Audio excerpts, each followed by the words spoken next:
to the Virtual FIMMAC 2021. We're excited to have you with us today. We've got a lot in store for you. Not only do we have our webinars, but we also have areas for you to play games, win prizes, speak to exhibitors, and much more. Come on, let's see what we have in store. Welcome to the lobby, the main hub of the event. You can navigate to the different parts of the event here by using our navigational panel. These tabs help you move around easily, and these will be available throughout the event. Ready to watch the live stream? Just click on the conference hall. Feel free to interact with the speakers by asking questions, offering your commentary, and more. Ready to check out the exhibitors? Click here.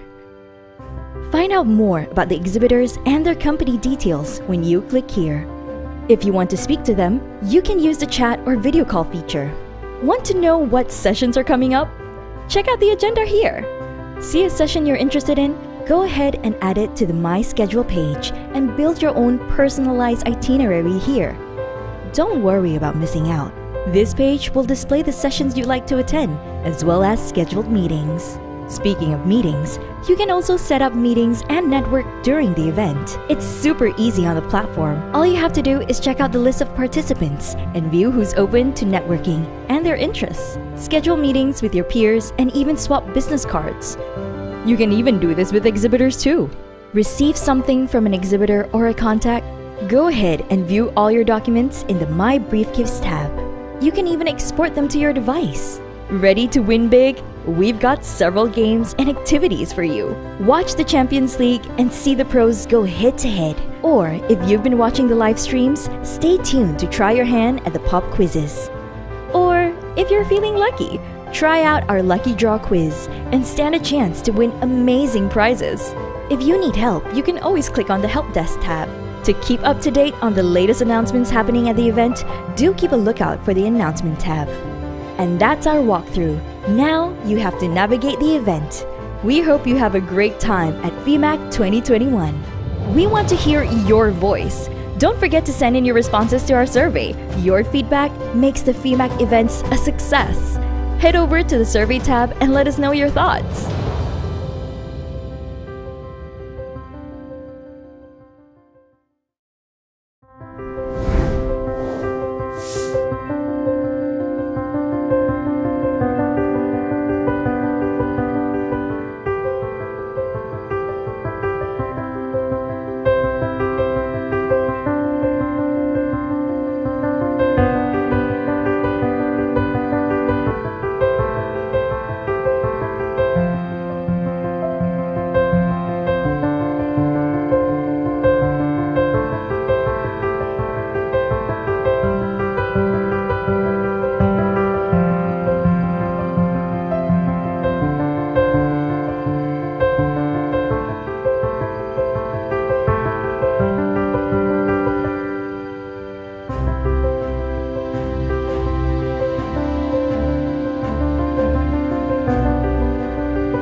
Good morning, everyone, and thank you for joining FIMMAC 2021.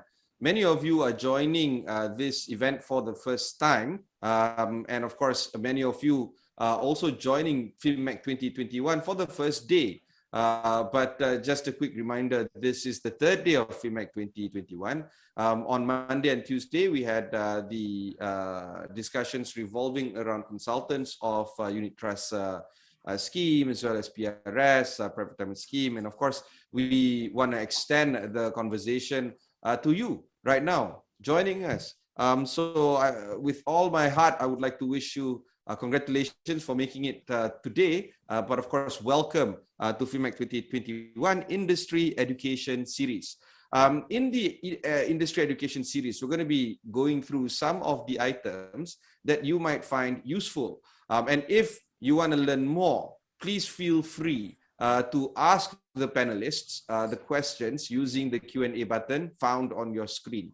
We'll try to get to most of your questions, but if we can't, remember to the ability for you to directly connect with the panelists.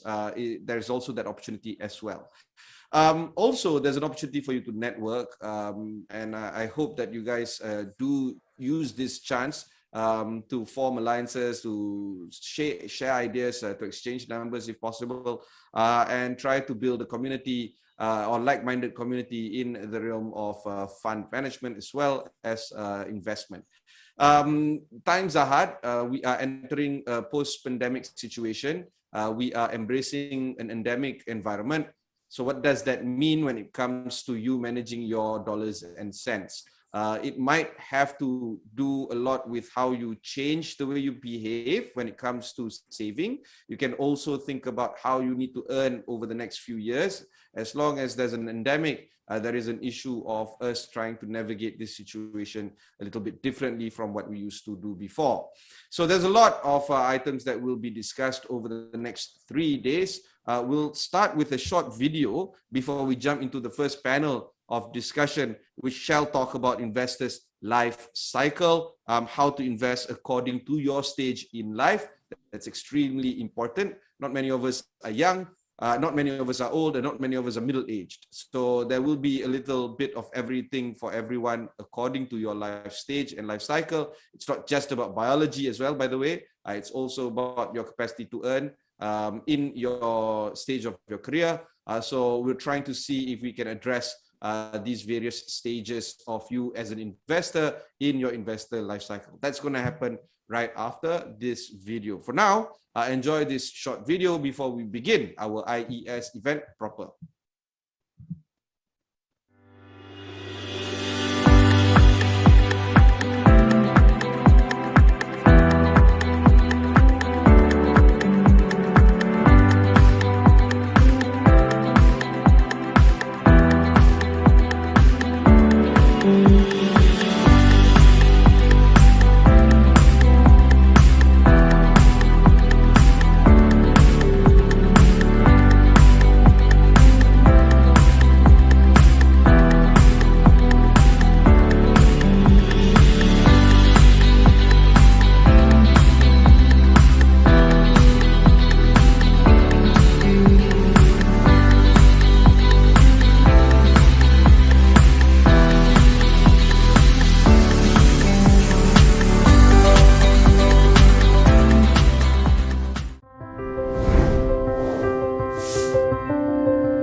Okay, I hope you enjoyed the video just now, and we want to start with the first panel. As mentioned earlier, this panel shall talk about the various stages of investment in your life cycle. And over the next few, I guess, 1.5 hours, we're going to be talking about the importance of saving. We're going to be talking about the kind of products that could be made available for you, not just UT as an investment tool, but just generally speaking, what other investment tools are there for you to use or think about, and perhaps some strategies in managing your investment portfolio. I have a very good panel this morning. We have Puan Siti Nurila Shamsul Bahri, the head of Unit Holders Communication and Financial Education at ASNB. We have Eng Zi Hao, the head of Retail Wealth Distribution at Manulife Investment Management, as well as Encik Amir Ali. He's a freelance trainer as well as a former independent non-executive director at Amanah Raya Investment Management. And of course, feel free to ask the panel any questions. In fact, we do expect you to ask a lot of questions, particularly when it comes to investment and your investment life cycle. And I'm going to be picking up the questions as the panel goes along. So you don't have to wait until the end of the panel to start asking your questions. You can just ask straight up. With that out of the way, Encik Amir, maybe we can start with the first part of the panel discussion, which is rather the most important one. The importance of saving. A lot of people know that it's important to save. Not many people do that. Prior to starting the panel, I was talking to you about the problem of saving, which is people are, always think about income. People always think about how to put food on the table, and then at the end of the day, they prioritize less in terms of saving. Why must that change, or why is it important for us to look at those things a little bit differently? How we need to reprioritize savings? Maybe Encik Amir, you can start on that. Thank you very much. Assalamualaikum. Good morning. How are you, everyone? Well, I think I would like to start with this saying: our wealth depends on our savings and not our spending. Because we can see that people they like to spend a lot, and by spending they will look like wow, macho, etc. But exactly, wealth depends on our savings. Just imagine if you earn about 10,000 ringgit a month net, and then you spend all the 10,000 ringgit after 3 years, what would be your increase in wealth? Nothing. But then if you earn half of that, 5,000, another person earn half of that, 5,000 ringgit, and he spent 4,500 ringgit and save 500 ringgit, after 3 years, he will have 18,000 ringgit increase in wealth, assuming zero returns. So you can see from here that if you spend everything that you have, there's no increase in wealth on your part, is it? And why you need savings? At least there are 3 main reasons for savings. One is for emergency. I think COVID-19 teaches a lot of people about the importance of emergency savings.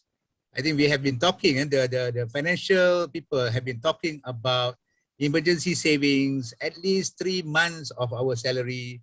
The best would be 6 months. So we always have the range of 3 to 6 months recommendation to our clients or our people. But how many of us actually have emergency savings? Suddenly you lose your job. Suddenly you cannot work, or maybe you are doing your own business, and suddenly business stumble. So how can you manage during that emergency period? During that period where you have to find a new job, you have to find new business. So you need emergency savings. And the second reason, purchase of or spending of big items in the future. For the Muslims, you would like to go for example, for Hajj. You are now 25, 30, you want to go to Hajj for when you are 50 or 55. You need to save from today. Or perhaps you want to buy a house. You need to pay the 10% down payment or 20% down payment. So you need to save for that as well. And of course, certainly the third reason is for retirement. The question is for those who are working in the private sector or EPF scheme, The question is whether the 23% contribution, total contribution that we have is enough. Thank God we have EPF scheme. Otherwise, I don't think many of us will have savings when we retire. But then currently what we have is that we have 12% contribution from the employer. But for those who earn less than 5,000, it will be 13%. And then 11% contribution from the employee. Right now, you can reduce it to 9%. So let's assume it's 11. So it's total up 23% of your salary. But do you know that according to a study by AKPK, at least you must save 1/3 of your salary so that you can have good retirement. You can have income, a perpetual income after retirement, where the level will be enough for you. So at least 1/3. So now you have 23%, 12 plus 11. So at least you need to save 10% of your salary for your retirement. How many of us are actually doing that? Oh, enough EPF. No, that's not enough. EPF is there, thank you. But you need to save additional 10% of your income for your retirement. But during my session with, with people, there are always excuses, not enough pay, not enough money to save. But the fact is that when we ask them 5 years ago, what was your salary and now what is your salary? The salary has doubled, but still there's not enough for them to save. So it boils down to discipline. So discipline is very important if you really want to start your savings discipline.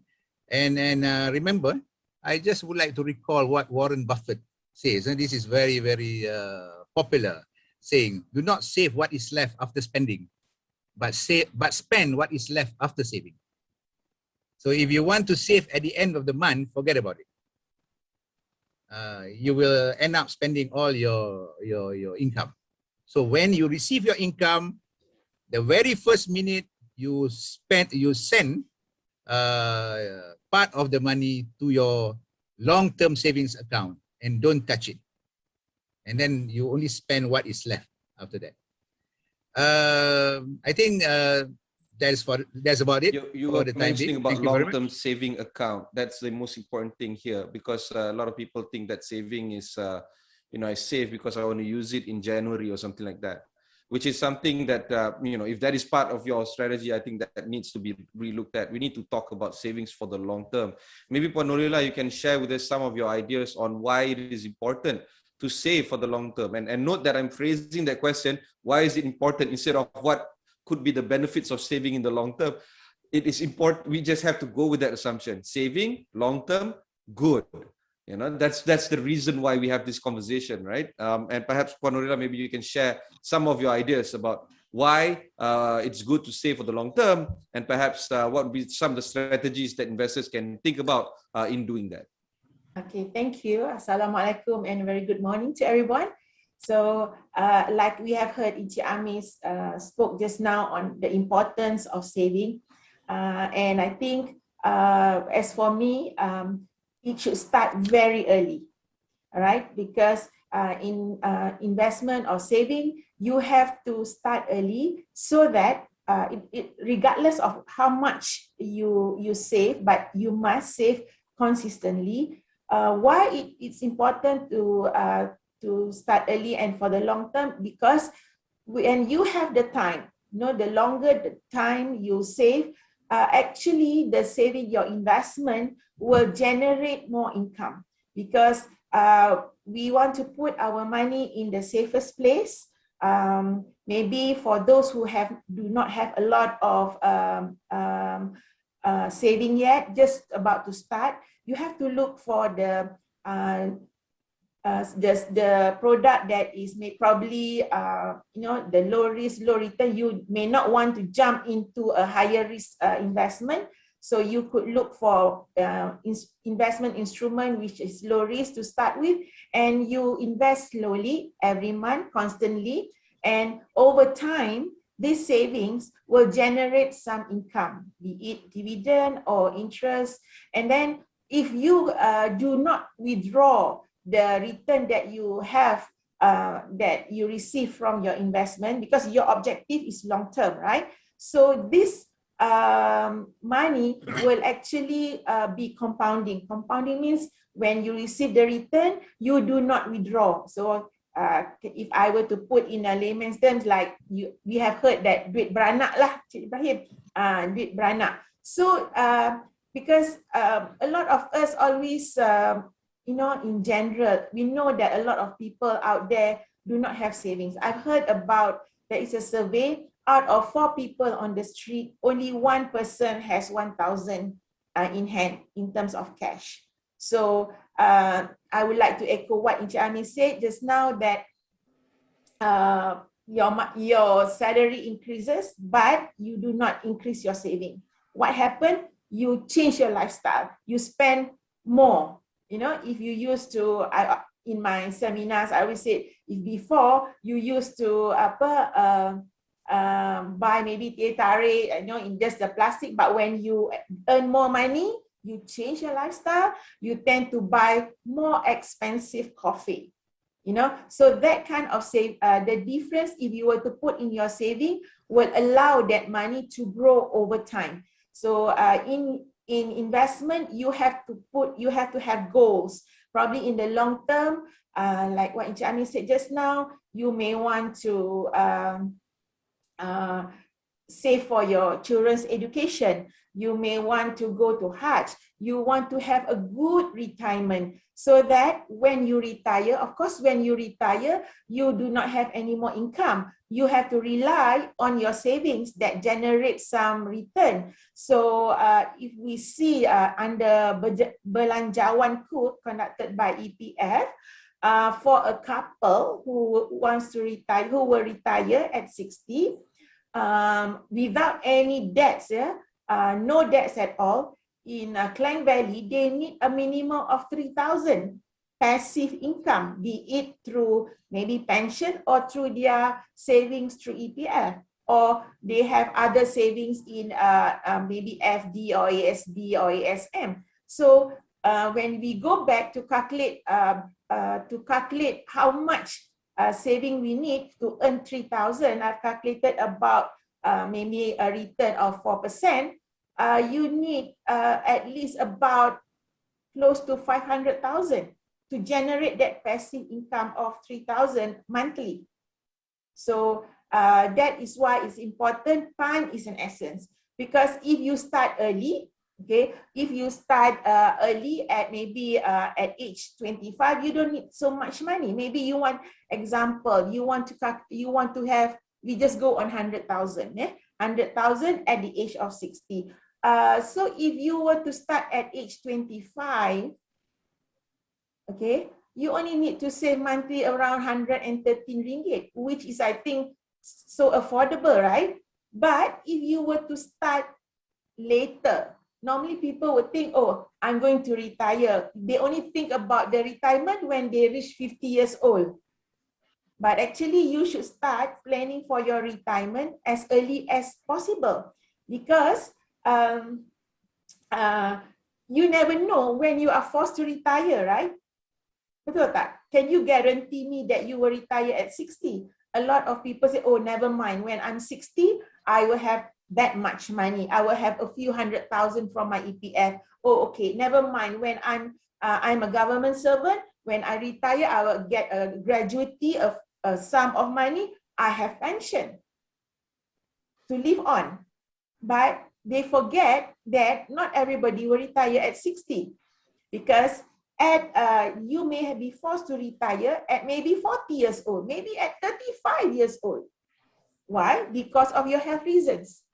So if that happens, if you are a government officer, your pension may be just a fraction of what you anticipated, right?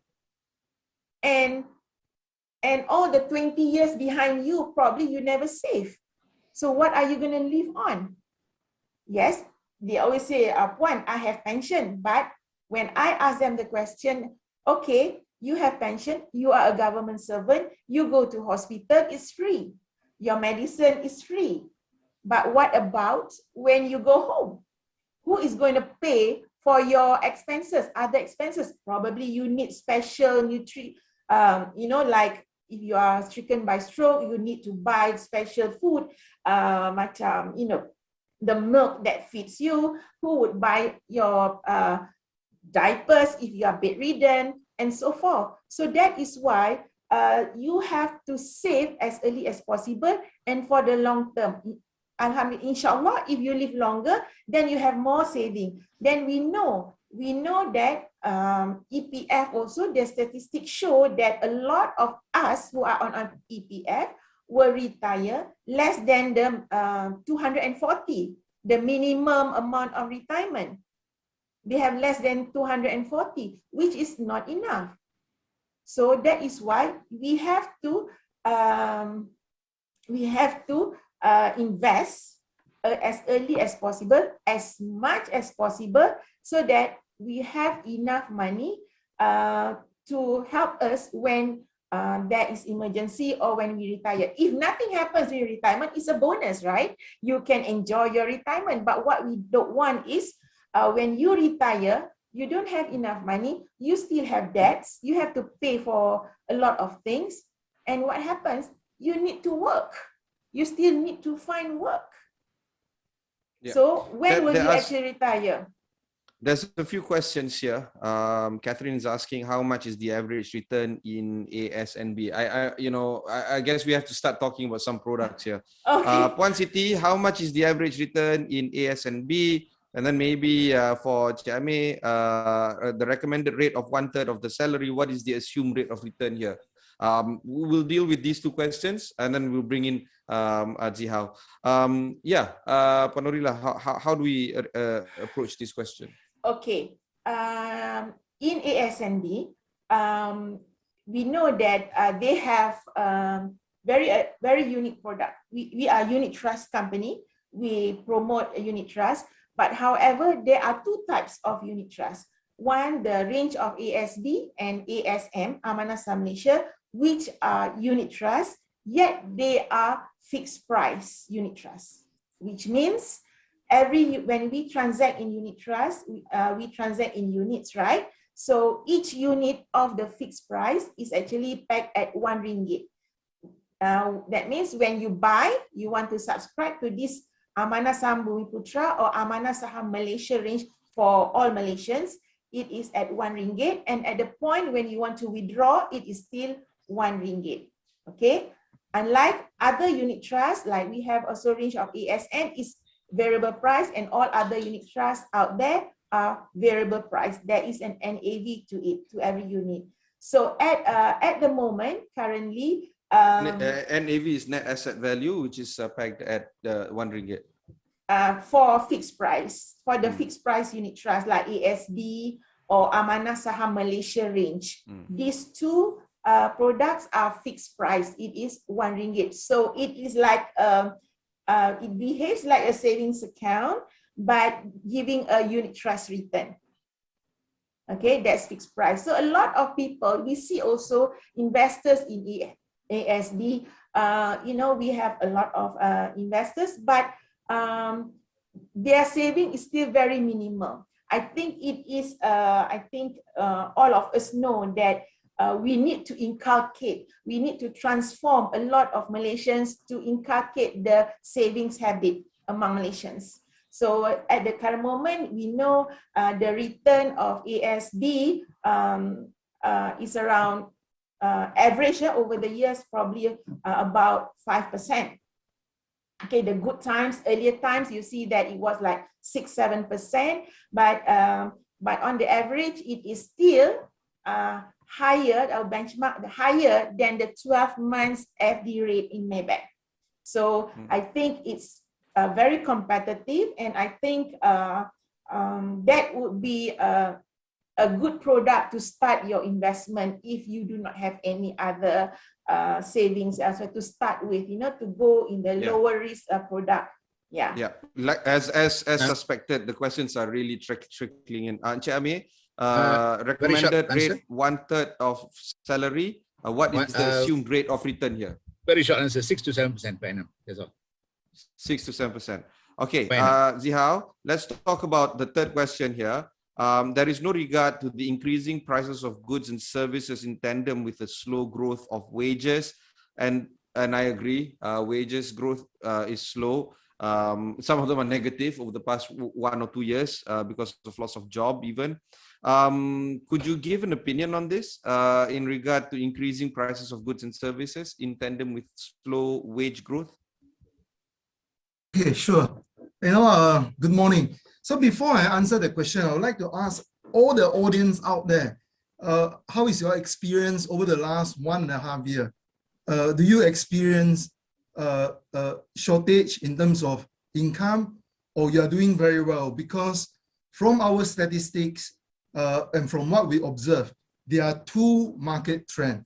The lower segment populations in Malaysia are resorting to withdraw money from EPF under various schemes. However, we also notice an increasing trend of fixed deposit among the banking system. So I'm not too sure which one are we referring to. However, what I can say for sure is we are going into a prolonged low interest rate scenario. However, inflation seems to be a torpedo waiting to hit us. So going back to the earlier guest speaker and panelists speaking about savings and investing, I think I'm a strong advocate of investment, because with investment, you can actually, it is actually inflation buster. I'm actually a supporter of property investment, commodity investment, because that will give you higher rate of return. But that also depends on your own life stage, your own career stage, and what the market cycle is. Low interest rate cycle, growth cycle, time for stock market or time not for stock market, or is it time for Asia Pacific or country specific, or do we go to the Western world for investment? In the long term, if you invest in a higher risk product, and when you can stomach the risk level, you tend to do better in terms of your rate of return. I can give you a few examples. Global REIT, real estate investment trust, over a 10 years period, all right, that should give you an average return of 10% per annum. If you go equities, stock market in general, all right, that should give you low teens in today's market. However, if you go into bonds or sukuk, all right, it will probably give you 3 to 4% return. But don't underestimate this, because if you put your money in a bank, which is only offering 2% return right now, or profit sharing of 2%, your 10,000 to become 20,000, to double up 2x, that require 36 years, because it's only 2%. However, if you are able to increase the rate, like what Encik Amil has said just now, 6 to 7%, if you're able to increase that to 6 to 7%, you no longer require that 36 years from your bank's fixed deposit. You only require something like 12 years. So that is a difference of, 3 times, 300%. So, all in all, it depends on you. And that's why I'm very curious about, during this pandemic, are you spending more, or are you saving more? Or, are you now doing revenge saving, or are you now doing a revenge spending? I think those are very important. I think all our speaker has mentioned one key point, the importance of financial planning. And we mentioned a lot about retirement planning. And, for good or bad time, I think all of us agree that we have to put aside a fixed sum, be it 1/3 or less than 1/3, if you are not in the best in your career time. However, every penny or every ringgit really counts because the compounding impact, because the dollar cost averaging concept, the regular savings concept. When you least expect it, the discipline will give you a pool of money that will help you in a big way when you retire. And bear with me in saying this, not just retirement planning with 3,000 ringgit. Your retirement has got to be graceful. You don't depend on your children to support you for your retirement planning. So you got to be doing it for yourself, to do it gracefully, to do it well, to do it on your own. I think is key to it. For everyone out there, I'm sure you have your own experience in investing, savings, different life cycle. And what I can say and add on to this is, when you're in doubt, speak to someone like a coach, a money coach, or a financial advisor. I think that will really help. Thanks. Over to you. I want to hang on to you. There is a question here. In the current interest rate environment where FD rates are low, what is your advice for low-risk investor in navigating this difficult situation? Okay, if I want to give a straightforward recommendation, I personally like to invest in the real estate investment trust. In short form, we call it REIT, because those are big buildings, big physical buildings, tangible buildings, and I'm referring to global REITs. I know you can participate in global REITs via a unit trust scheme. So, give you an example. A global REIT unit trust scheme may be investing into 40 names. Let's say that these 40 names. But these 40 names will own hundreds of thousands of properties. And what properties are these? It could be telecommunication towers, it could be data center, it could be medical healthcare center, it could be big shopping malls, big residential area, industrial, logistics, warehouse. So by going into a global REIT, I get myself diversified in world property. All right, the price is stable. And by investing into REITs, I am a joint owner, of the property. And as Asian or Malaysian, we like property because it gives us the stability. And in this case, you have a wide range of diversification. And bear in mind, there are two sources of incomes for you. Income number one, price appreciation, that you may need to wait slightly longer. Number two, the rental income, because all these property that we are investing into receive, rental income that in turns will paid out to you as dividend. So you receive dividend. That is, to me, a cushion to risk. Because your questions about in the low interest rate environment, what would you recommend? I would recommend you something that is giving you dividend in good or bad time, and dividend that is higher, meaningfully higher than a fixed deposit rate. So REIT, I think, on average is able to pay something like 5 to 6% dividend, and you have got the capital upside at the same time. So if I move up the risk ladder for higher yielding instrument, my personal preference, my personal money, my personal liking, is going into property, but not the direct purchase of the property, but a more effective way of REITs and global REITs available for you.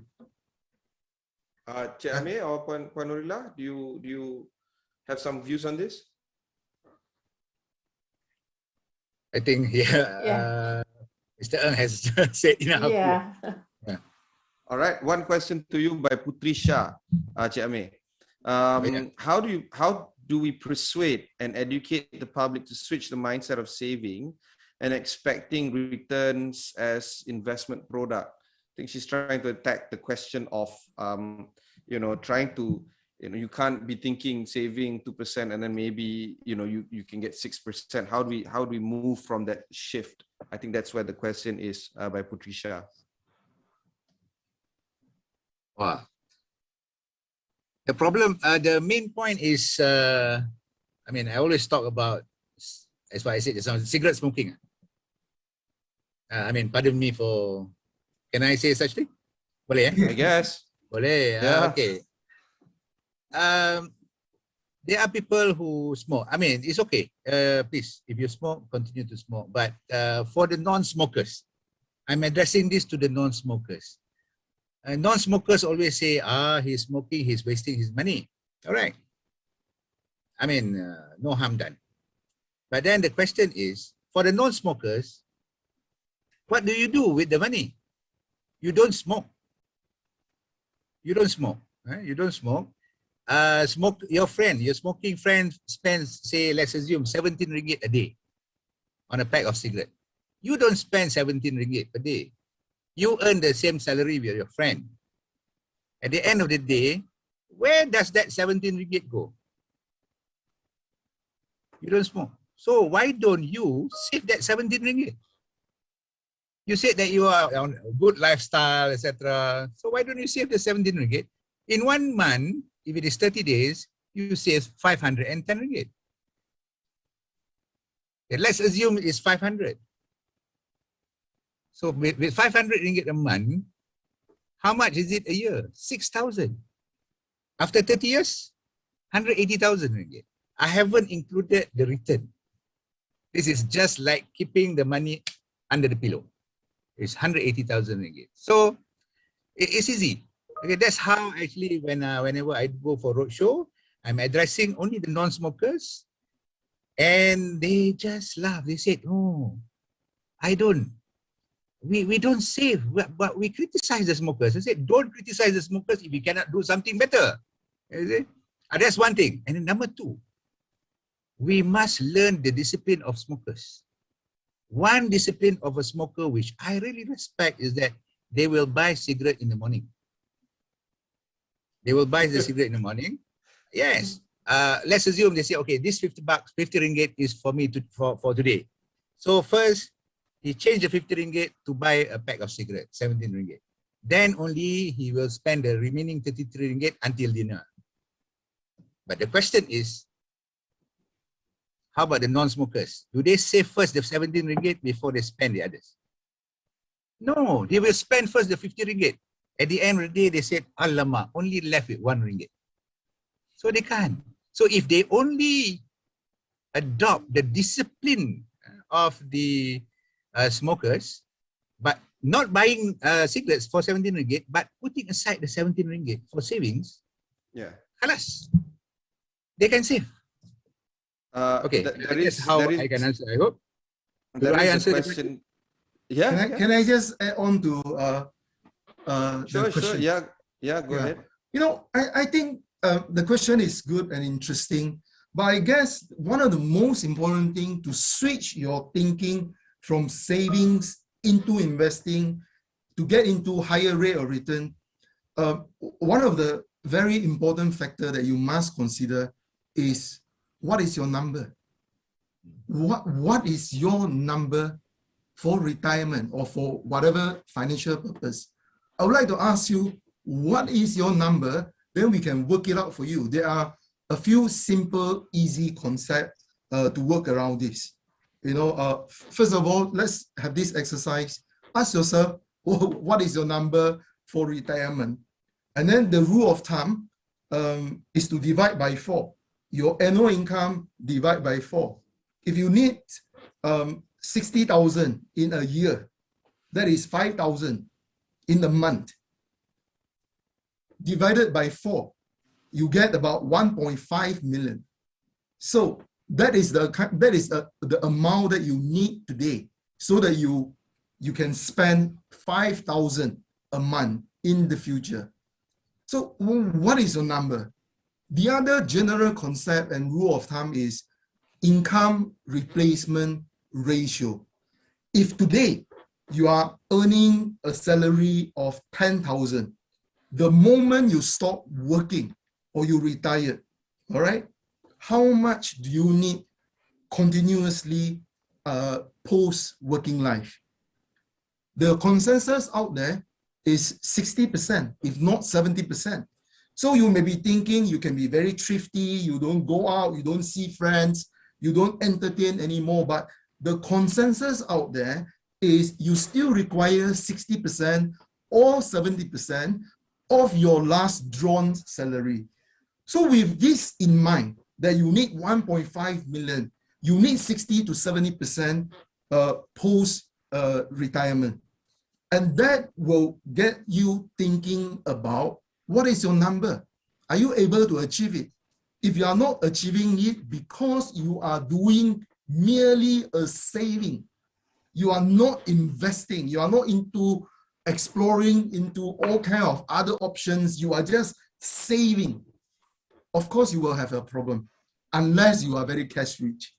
Otherwise, you got to start thinking and start speaking to experts like the panelists today.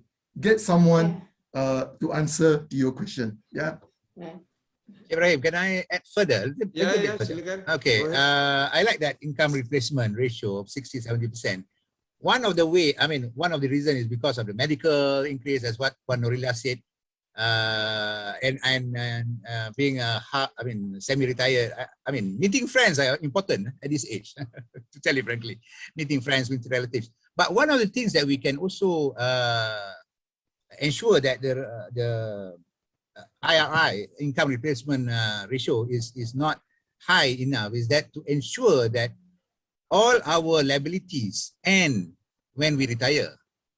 So meaning to say that you take your housing loan or whatever loan and make sure that it is until the age of your retirement, 60.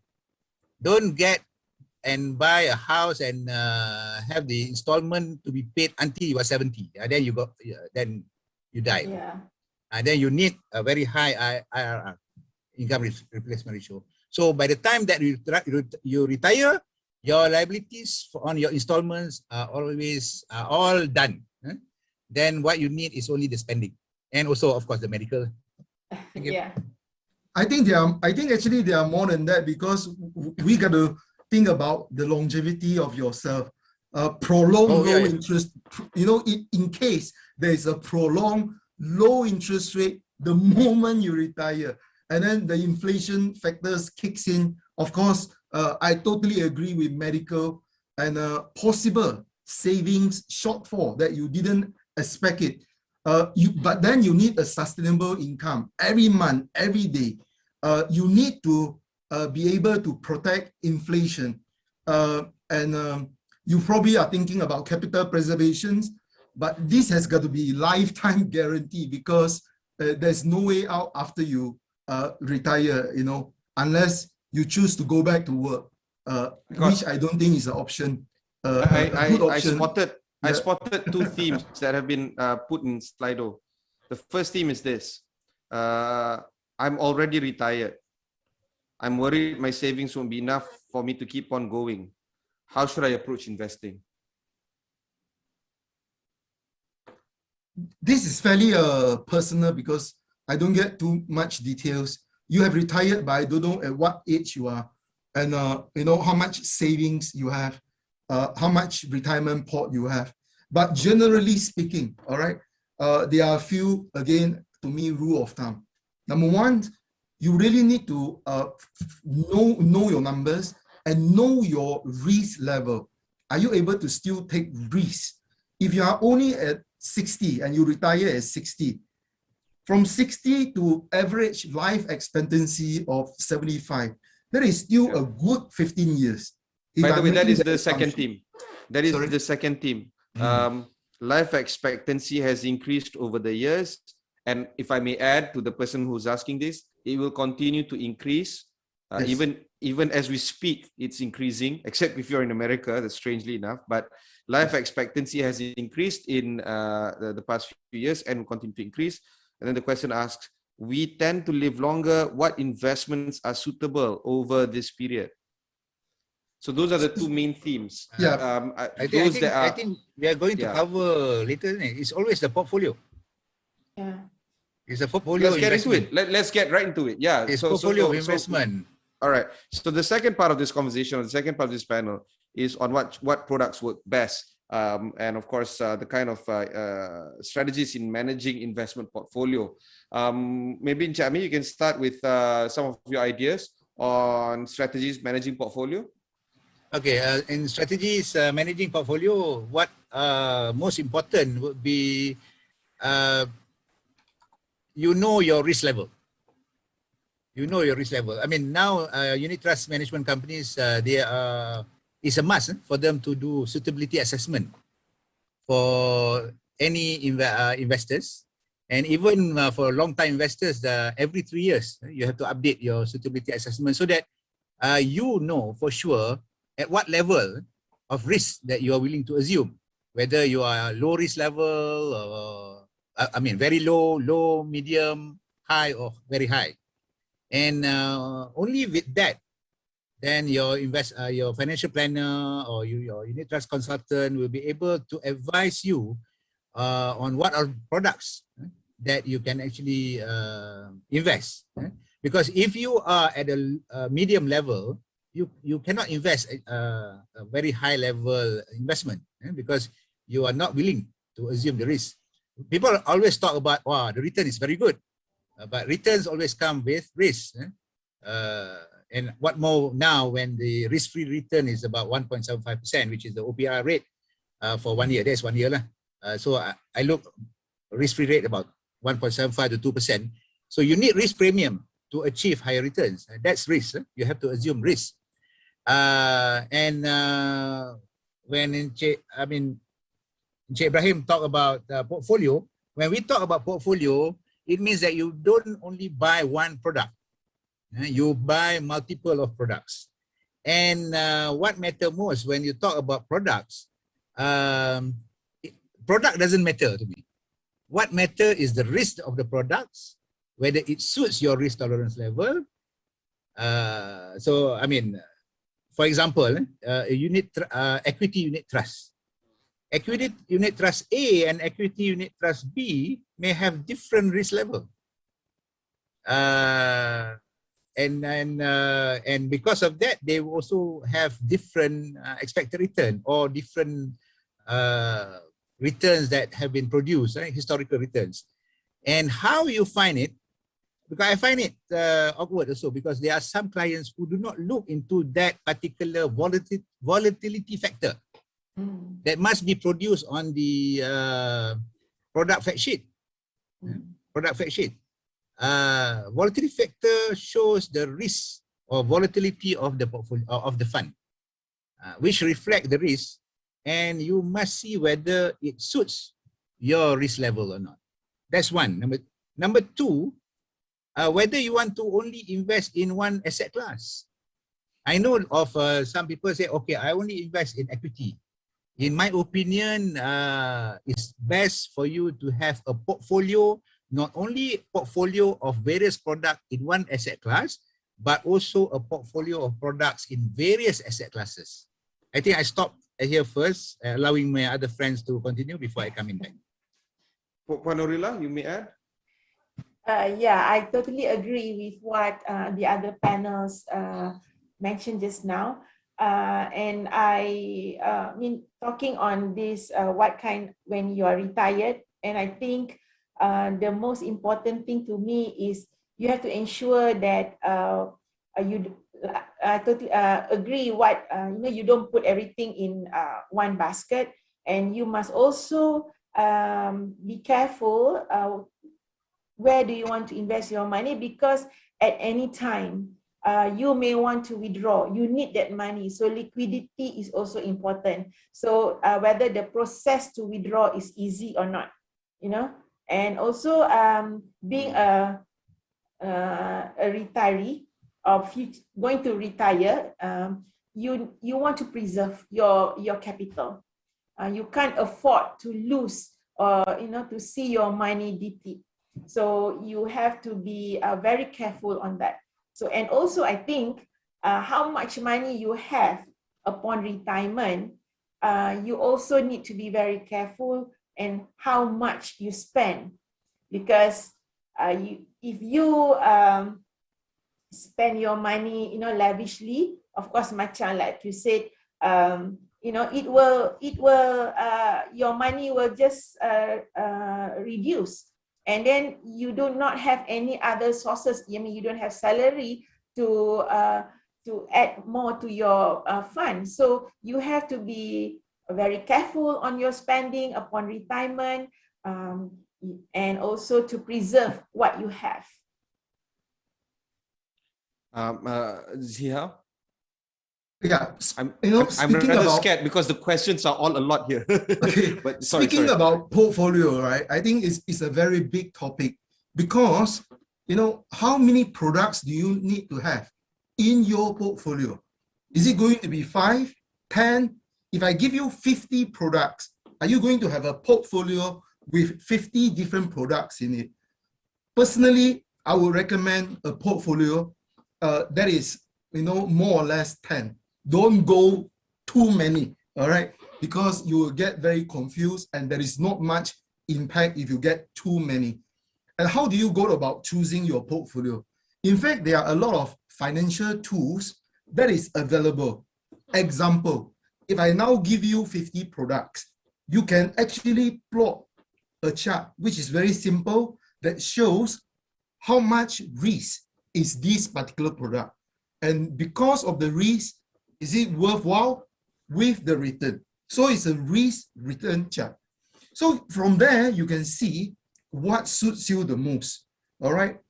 Typically, when I see the chart, high risk, high return, low risk, low return, and I want to choose something that is in the sweet spot, something that gives me lowest risk, but to me, good returns, and not something that is high risk, but to me, not worthwhile return.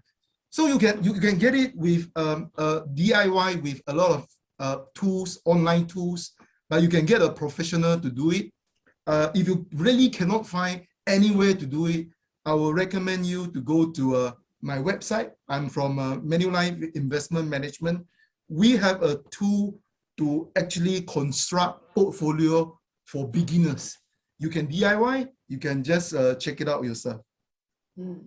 Yeah. Okay. There is a question here. What are the panelists' view in managing liabilities first before investing or investments? Bayar hutang dulu.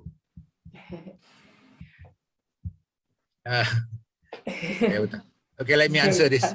This is under debt management. Debt management. The issue on debt management is that before you assume your debt, you must understand first whether you can pay your debt. So I mean, the question is to whether we have to pay the liabilities first before we do investment. My answer is one step further.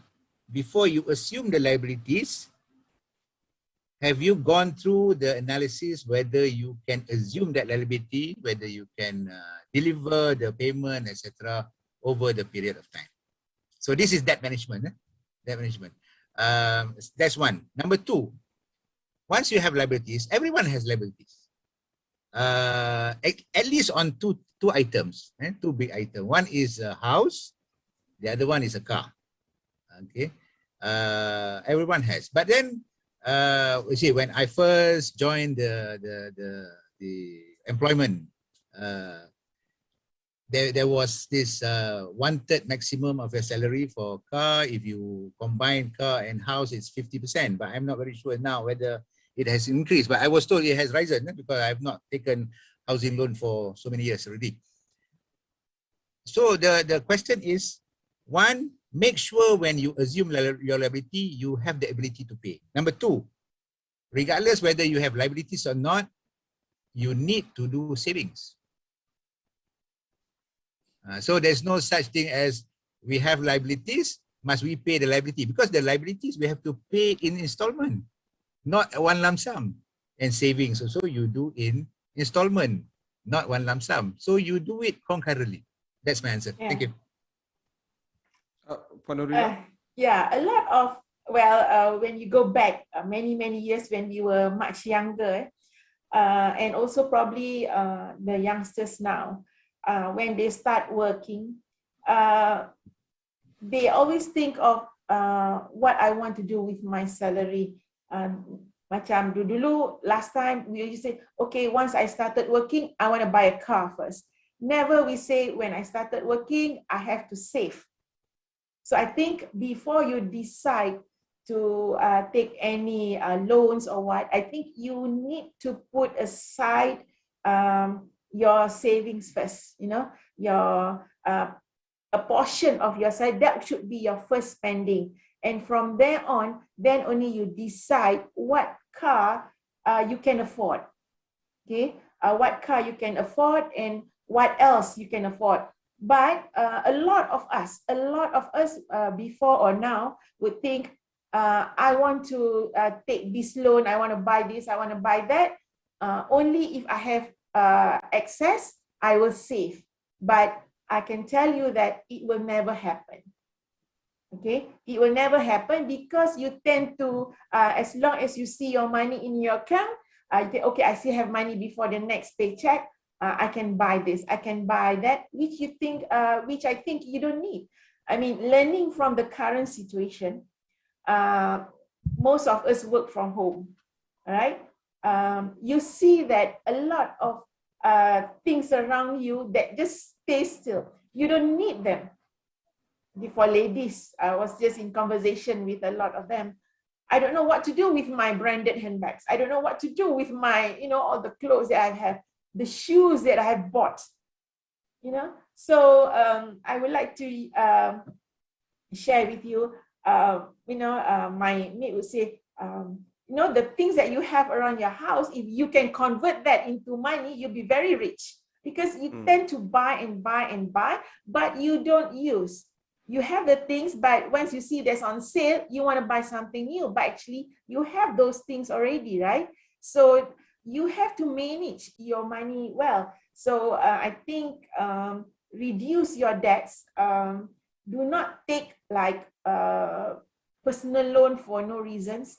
And one thing I would like to share is the importance when you have too much debts, you don't have saving.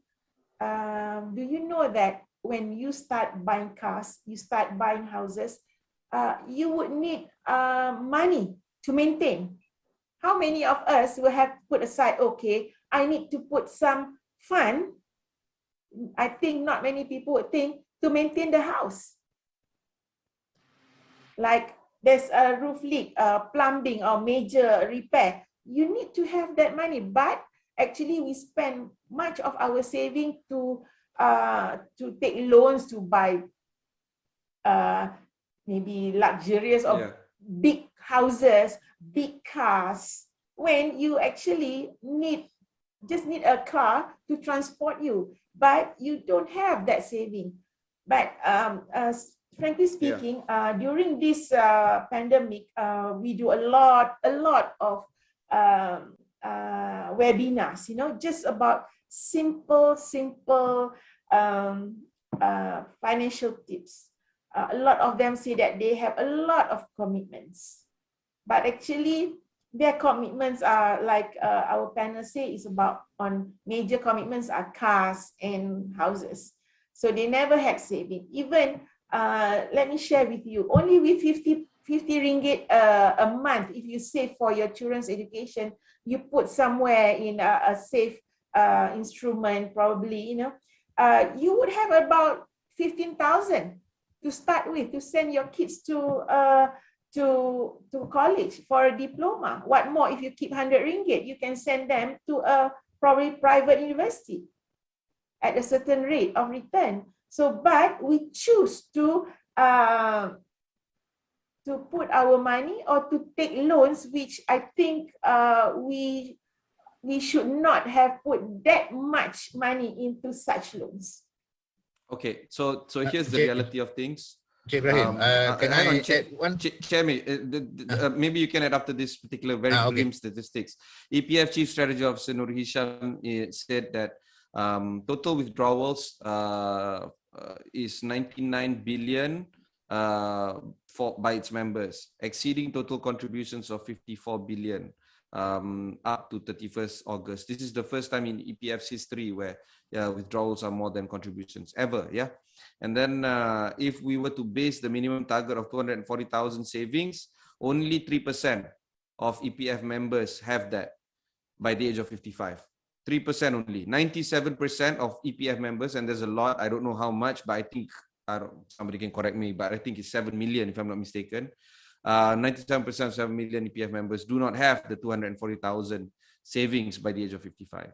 He also said that 4 to 6 continuous working years were needed to recoup savings of a total of 21,000 that was withdrawn under I-Lestari, I-Sina, I-Citra based on the median EPF income worker of 2,000 plus.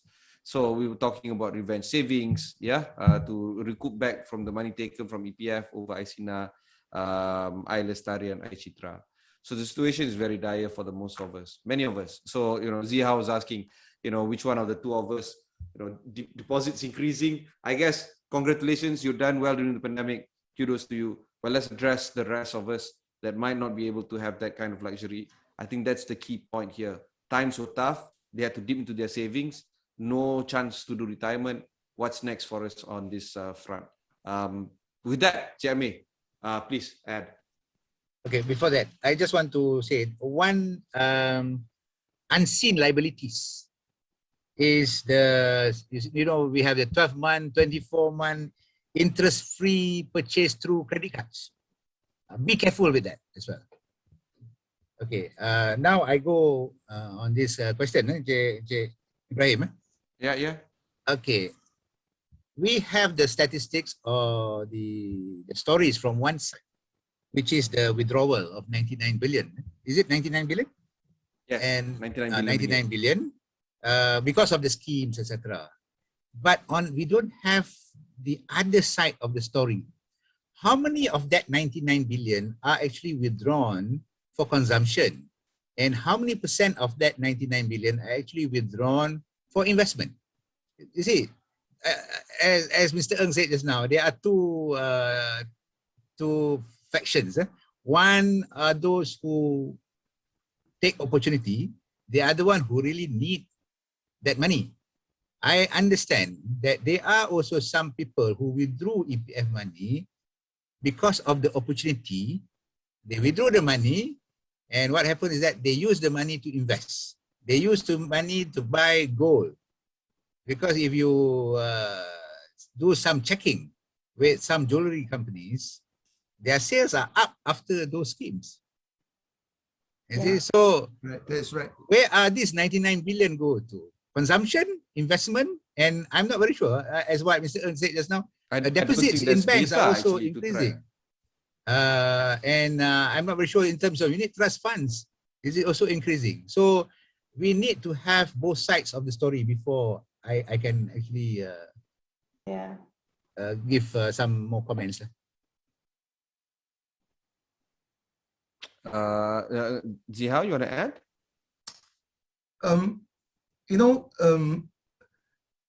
Be it the B40 or the M40 or even the C20 level, at any level, to me, as long as you are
Okay, if you have noticed we had a technical glitch, either that or somebody sabotaging us because the conversation was becoming very intense.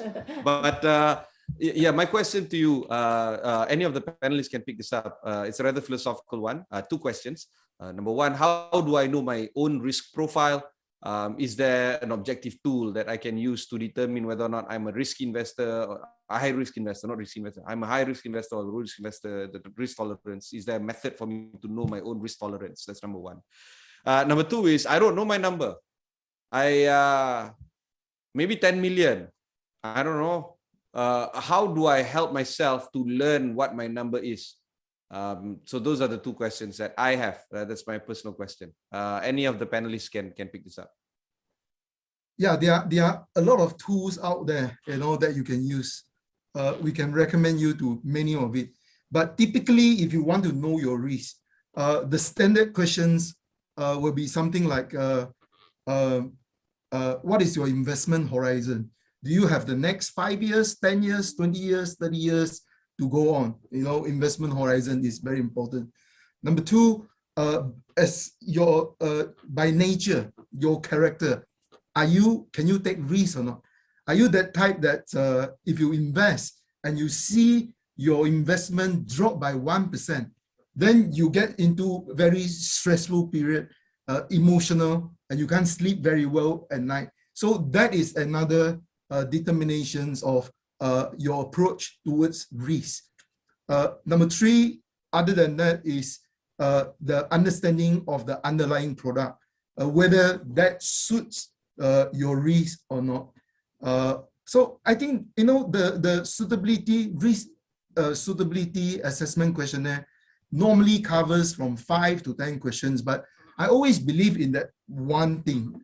That is, you yourself will know. The moment you start investing, you will know how much risk you can take. Because for me, if I make 20%, I'll be very happy. If I lose 20%, I will give up and walk away and never invest again. That means I am not a risk taker. All right. However, for a good investment, you set yourself for a long-term time horizon. You ride through the volatility. You study the track record of the performance of the investment. Normally, bad time don't last, and good result and silver lining will be right there for you. I can quote you many examples, even during this pandemic. If you remember, Malaysia stock market in the year of 2020, when lockdown started, the market crashed. Equity, I'm talking about equity. The market crashed. However, it recovered very strongly. Another example in overseas, India, the headlines news was about COVID. However, during MCO1, MCO2, MCO3, 1.5 years, India's stock market went up by 100% or even more. If you look at today, oil price, energy prices are on the rise. So, normally, okay, if you choose the right one, the legitimate one, the one that is recognized with consumer and investor protection in Malaysia, normally, if you are able to wait for a longer term investment horizon, you should be able to see good result. But I can't comment on your personal phobia. This is a big topic of behavioral finance. If you are scared, you are just scared, there's nothing we can do about it. To your second question, how much do you need in terms of your number, the 10 million or the 5 million? As I was illustrating just now, how much do you think you need to spend for a month after you retire? If you know it's 10,000, then you work backwards. You know your number. If you know it's 20,000, you work backwards. Give yourself good assumption that you're going to live up to the age of 80, that inflation is going to go high, and you got to hit into some medical needs. So with that, you can have a comprehensive, foolproof planning for yourself. Yeah. That's my answer to you. Encik Amir or Puan Nurila, do you want to add? Apart from the, question number one, I think here Zihao has answered very well on the SA, the suitability assessment. And I agree with him that one very important question is to what extent you can see your portfolio goes down, whether 1%, 5%, 20%, and whatever you, and that will determine whether you are the high risk or low risk or medium risk. I got one investor telling me that I can't see even a cent drop in my value, so I told him just go and put it in fixed deposit. That's right. Okay. And enjoy the 2%. Enjoy the 2%. Yeah. And then number two on the, I don't know the number. Okay. Zihao was talking about the retirement capital based on the needs upon retirement. I will start with your income right now. Your income right now. You see, I may be earning 2,000 ringgit a month, but I want 10,000 on retirement. I can't figure out how to do it. But if you say that, okay, I'm now earning 2,000 or 3,000 a month, and I can predict, I can assume that he may have 5% increment over the next, 20, 30, 40 years upon retirement. And then I can come up with certain scenarios, scenario 1, 2, and 3, and tell him, okay, if you save this much, and this is what you will get at the end of retirement. So you can have a lot of variables. One is your savings rate based on your income. Based on income. Number two, the expected return over that expected return. So you may have a lot of variables, a lot of answers, and let him choose. So that's how I would normally do. Okay. There's one question here. We're probably going to do maybe 3 or 4 more questions. What is the value of having a personal life planner or financial planner, pardon me?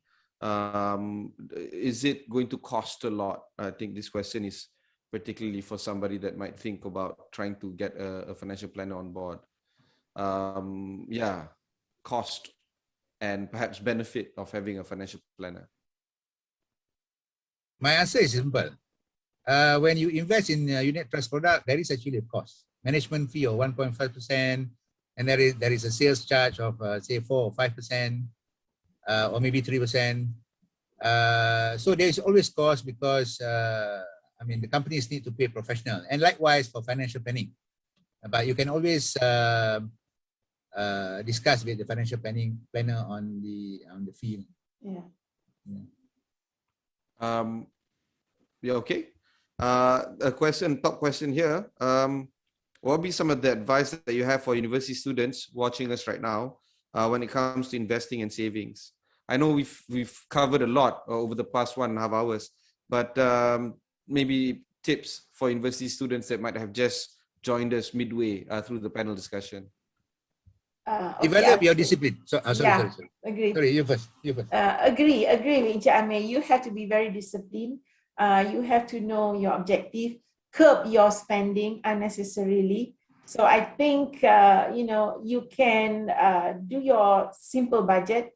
In university, we have kids going to university. How much you want to spend on your data line? How much you want to spend on your outings? So probably if you want to have to start investing, I think with whatever allowances you have, your pocket money, you still can put aside.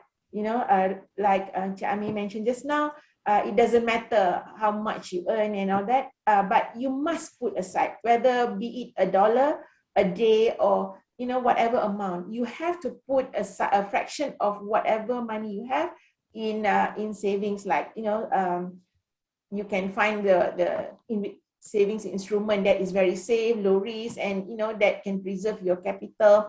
So, but don't overspend unnecessarily for university students yet. All right. One question. Sorry, it sounds like troubleshooting. Can I add? Yeah, please. Yeah, go ahead. Okay. Since they are university students, apply whatever you learn in university, because you are at a high level. You can have a high level thinking. So what you need to do now is, although your savings may be not that much, okay?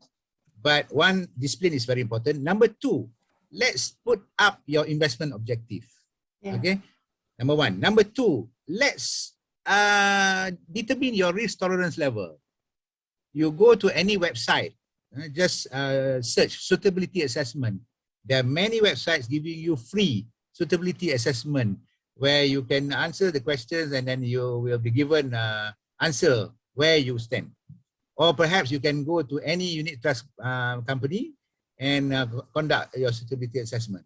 Number three, get your investment horizon. When do you want the money? You are still young. Maybe you can save 50, 100 ringgit a month, or maybe 10 ringgit a month, or maybe 100 ringgit per semester. And you have your investment horizon, maybe 3 to 5 years. And then after that, you find an investment product. I understand there are some unit trust funds with minimum investment of even 100 ringgit. Okay? And test on this. Because when you are 25, 26, once you are in working, maybe you don't have time to think all about this. But now you test yourself with that 100 ringgit per semester savings and invest in investment product. I'm not talking about portfolio, because with that amount of money, enough with one product, choose the right product. Okay, thank you. I thought I'm going to say something that is not very popular. So to all the university students, please forgive me if I say something wrong about this. My personal experience is this. You can call me old school, all right? You can call me old school, but I think as student, try not to diversify too much. Focus on your own role. Your own role is to get your studies done, get yourself graduated as fast as possible, you know, get yourself as educated, as professional as possible. I have seen and witnessed personal experience that, smart students doing very well in the studies, but started investing and make good profit. And you know what? That derail the focus in the study. Can't graduate. But you know, the saying, so what if I can't graduate, but I can be very good investment guru that I can make big bucks in the future. But you know, this goes with a lot of experience, a lot of capital, a lot of resources, then you can be very successful. The other thing that I wanted to say is, if you can, don't go into a part-time job. You know, I've seen students going into part-time job, but actually you are not from a very poor family. You just want to help out, but you know, your parents don't need you to do that. And you try to go into investment because you think you are able to do it. The software is teaching you to do it. Your friends is making money, and you know, you try to do it. My advice is, before you do anything of the two things above, part-time job and investing, maybe it's good to let your sponsor know beforehand. Your sponsor, be it your father, your mother, you know. Otherwise, you may get yourself into something that you don't know. You know, I really have a friend that can't graduate after being so successful with investment for a few years. After that, you know, no graduations, and investment strategy also didn't work out well. The glory was that few years. And this is not what I like to see. So, you know, you can call me a old school, but you know, I think we have seen a lot of this example. Be very careful. I'm not saying don't do it, but speak to your sponsor first. Speak to your sponsor. That's a very timely reminder, actually. Okay. And the final question, at least from the floor, is on crypto. And I think this has been a rather recurring theme of the past 2 days at FIMMAC. What are your general views of cryptocurrency, and perhaps some ideas of investing in it? Is it a good idea, bad idea? What are your honest thoughts or honest opinions on this? This one open to the floor, of course. Any panel can take. Yeah, you want to start? To me, it's a new trend, and then there's a lot of headlines, and then I'm sure there are a lot of people make profits from it. But for me personally, how does it sound if I, print a stone and sell it to you, even though there's a blockchain system supporting it, but there is not much basis of it, and there is not much governance of it. Many countries sets simple guidelines to it, but not much on consumer protections. So you take your own risk to it. It may be a shortcut. However, the volatility is high. I don't know what else to comment on this, but I will let you know. Personally, I don't invest in it. Personally, I don't quite buy the story. To me, this is not investing.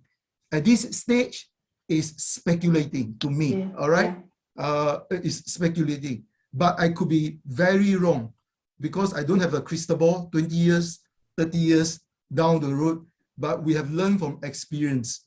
A tulip can go up 100%, but what tulip is worth? Tulip is worth as much as a stock of the tulip, but during the tulip mania, people are just speculating, and at the end, your 100% investment, you can lose it all. So if you got some spare money, you want to play around with it, I think that is okay. It is, to me, never a mainstream investment in this juncture. Don't listen to those tycoon or big time businessmen piling up their crypto. It may be true, but we don't know what the real intention is. All right. Yes. If I may add a bit, I like what Zihao said just now. I agree with him that it is a pun actually. You invest or you put in your money on three reasons. One, you want to put into other currency. Instead of ringgit, you want to put your investment into other currency, US dollar, pound, whatever. The question is whether crypto is a currency. How can it be a currency when you do not know who produced it, when it is not under a sovereign? A currency must be issued by a sovereign, by central bank of each country. So it is not. Number two, you put your money for investment. When you invest in any securities or assets, one major important thing is for you to know the intrinsic value of that securities. That is the role of investment analyst, to find the intrinsic value. So if the current price is lower than the intrinsic value, so we call a buy. If it is higher, then we call a sell. Is it? If the current price is higher than intrinsic value, we call it sell. So intrinsic value is very important. In fact, it is the main point under investment. So crypto, how to find intrinsic value of crypto? I do not know. How do you know? No, I don't. So we do not know. So it is not an investment tool. So the last part will be a punt. You just trade without knowing why you trade. Maybe you use technical, okay? Trend followers, whatever. Yeah. So okay, that's one. Whether it is currency, whether it is an investment tool, or whether it is only a punt. Okay. Number two, even if you accept it is as a punt, make sure you only trade with the companies licensed or registered with the SC, Securities Commission. There are few now. SC has given, I don't know whether it's registration or license to 4 companies. Only trade with them. It's called license, digital asset exchange. There's 4. There's 4. But it's licensed, yeah. Okay, license. Because I understand there are many who actually trade through the website. You do not know where they are from. Yeah. Okay. Then if you don't get back your money, you don't have anyone to complain. At least with the exchanges, you have SC. Complain. They complain to you lah, Cik Amir. Okay, that's all lah. Itu je lah. Yeah. Okay, thanks. I totally. Yeah, I totally agree with both the panels. Like me, if you are, I'm more worried. What if suddenly something happened to you? Who knows what I have where in crypto, how to claim and all that. So I totally agree with both panels. I rather keep it in, in not the safest instrument, because at this age, I mean, I'm not too young. At this age, I would like to see, our money, our investment at all times. When you put, just last week, these youngsters showed me that, okay, Ponere, you should invest. Look at this return, 34, 50 return just within, a few days and all that. You should put some money. But I think, okay, what is suddenly if I die? Who knows what I have in crypto? How to claim? Is there, in ASNB, if you keep your money in SNB, I know I signed the hibah amanah. So if I die, I can tell my kids just go to PNB. I already signed the hibah amanah, then that money will be transferred to you. But in crypto, even when you talk about crypto, when you talk about e-wallet also, suddenly nobody knows my password. Then money is there, how to claim?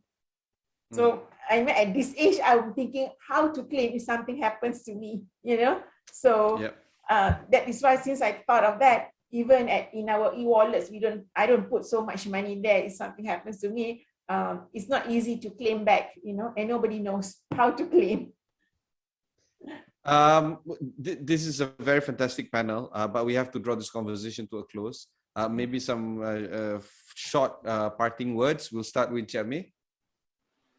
Invest in what you know about yourself and also about the products.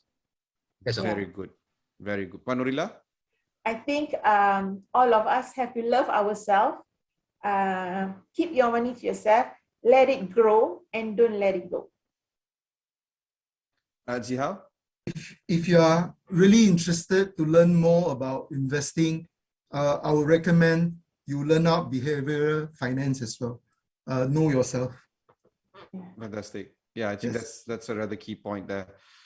Thank you very much.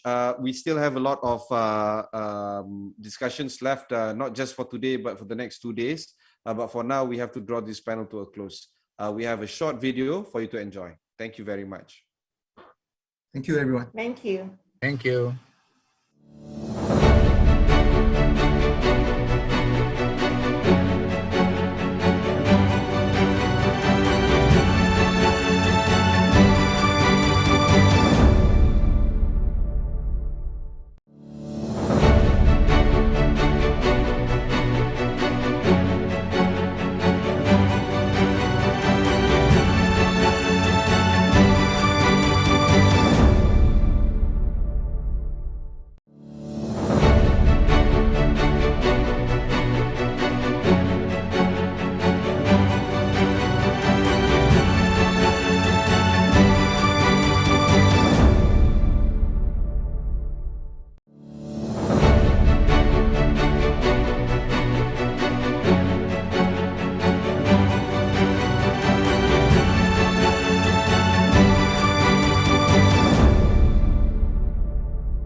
thanks for staying on.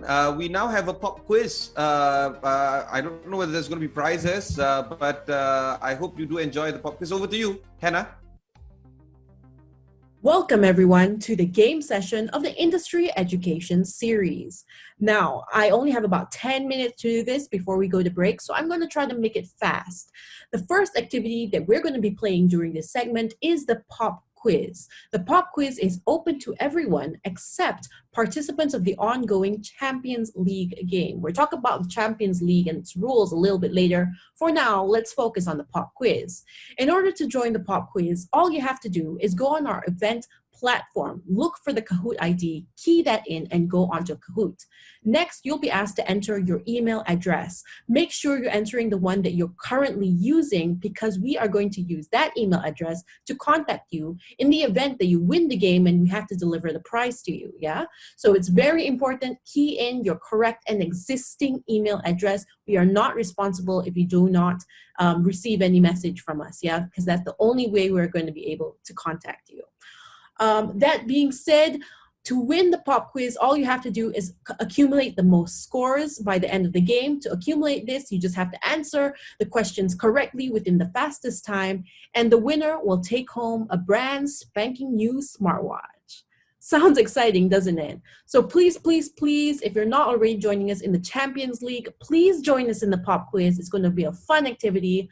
Go to the Kahoot page now, and may the odds be ever in your favor.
welcome back. I hope you enjoyed your short screen break, and I hope those that won in the pop quiz or the quizzes before this, I hope you do enjoy your winnings. It's great. But we have to move on with the next panel. We will be discussing seeking more fulfillment in retirement. And of course, in this panel, we'll be talking about how or the reason why you need to invest in PRS, how much you should put aside right now, and of course, how much do you intend to put aside over the next few years? When is it a good time to start planning for retirement? And what are the steps in retirement planning? Now, we know that some of the items have been discussed in the previous panel, but in this panel, we'll deep dive into retirement per se. In this panel, we have a whole host of panelists. We have Puan Nordalia Muhammad Daud, the General Manager at AIA Pension and Asset Management Sdn Bhd. We also have Ms. Jasmine Hui Kim, the Head of Retail and Digital Business at RHB Asset Management, as well as Ms. Suraya Zainuddin Ringgit. Suraya, I actually follow you on Twitter. It's actually quite fun reading your stuff. Of course, moderating this panel, it's none other than Encik Husaini Hussein, CEO of Private Pension Administrator or PPA. We'll have a short video before we jump into the panel. Enjoy.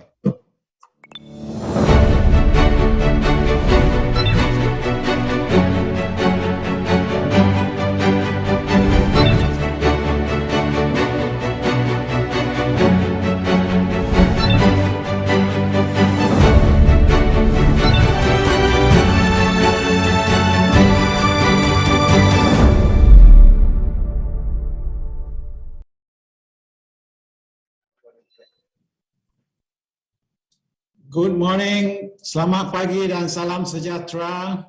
Thank you for being here with us at this session on seeking more fulfillment in retirement.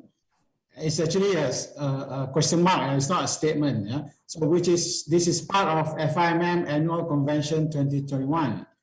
We have an exciting lineup of all female panelists today, except me, of course. I'm the moderator. A warm welcome and thank you to Ms. Jasmine, Ms. Dahlia and Ms. Suraya for being on the panel today. We're going to do things slightly differently. I'm going to start off with an introductory video about PRS and PPA. Then I will invite Suraya to do a monologue about today's theme. That's the first, I think, that's been done in a panel session. So I look forward to that. Thereafter, I will start my conversation with the panelists. Then there will be a couple more videos, short videos, one at midway and one at the end. And after the second video, I will start to look at questions in Slido. Yeah? So keep those questions coming so that we have plenty of things to talk about. All right, can I have the first video, please?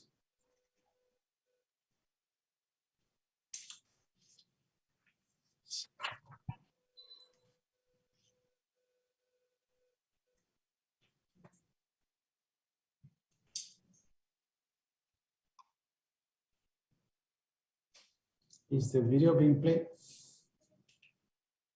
Okay.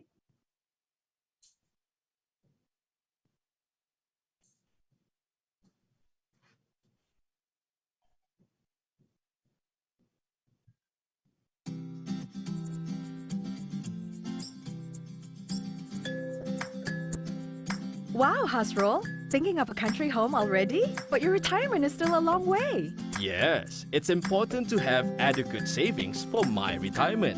You would agree that's what we all want? True. Retirement savings is really something we need to plan ahead. Private retirement schemes, PRS, is a voluntary long-term savings and investment scheme designed to help Malaysians save more for retirement.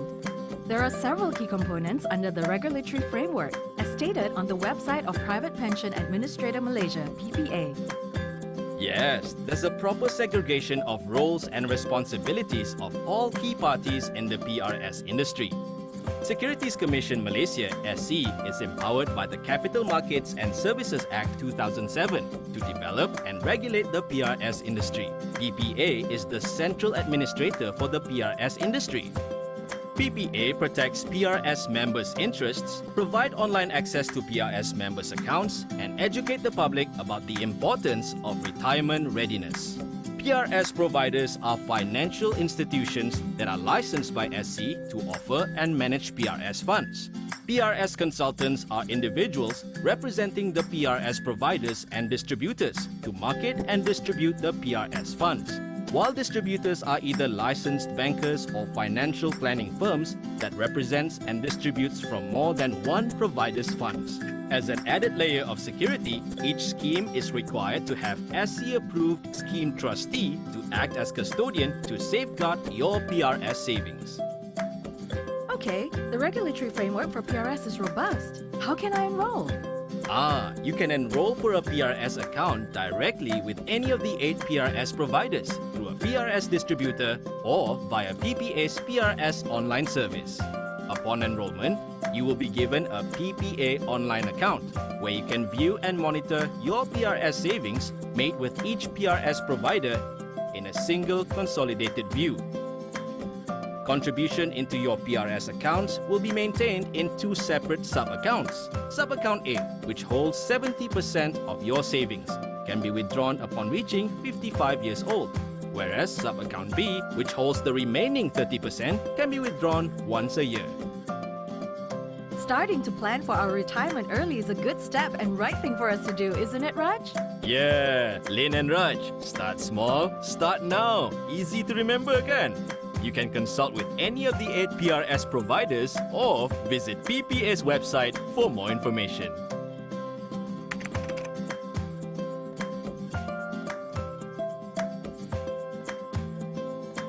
I wonder if there's a tool that can help to calculate how much funds we will need when we retire. Oh, you can find out about it in our episode 3. Brought to you by PPA Malaysia.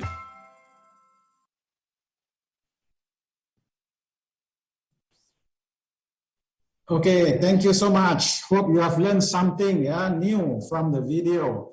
Okay, let's get to it. I'm sure we're all excited to hear Ms. Suraya. So over to you. Take it away. Thank you, Encik Uzaini, and also thank you so much for the lovely introduction by Encik Ibrahim earlier. All my merapu tweets, please ignore them. I would like to start off this particular session with just this kind of utter gratefulness for being given this platform to say my piece about retirement, seeking fulfillment of retirement in Malaysia. I consider myself a little bit of like a konon very poyo financial activist, but regardless, I will just kind of try and summarize maybe start off this session with a summary of the how people sense retirement nowadays. I have 3 major points to highlight. The first one is being retirement as a concept is outdated, right? Retirement as a concept that you work all your life and then you retire, you stop working at age 55 is an outdated concept. We need to mentally prepare ourselves for the possibility of working forever, all of our life, and that's not necessarily a bad thing. If it is the best possible scenario is if you continue working by choice, it has great mental benefits, people who quit working, they have that loss of identity. Sometimes, mentally when you're not doing anything complex, you mentally deteriorate. So that's not necessarily a bad thing. Working by choice is not a bad thing. However, it is bad if you have to continue working by force. However, the reality is that we have to mentally prepare ourselves for this world where working is just something that is continuously done over our lives. Another thing that we should consider is recently I saw a statistic from Securities Commission saying that 60% of people who withdraw money from EPF finish that amount of money within 3 years. So that is a very scary thing to think about. And you can't even fault the people who are doing that. Number one, the amount is just really little. That's a reality.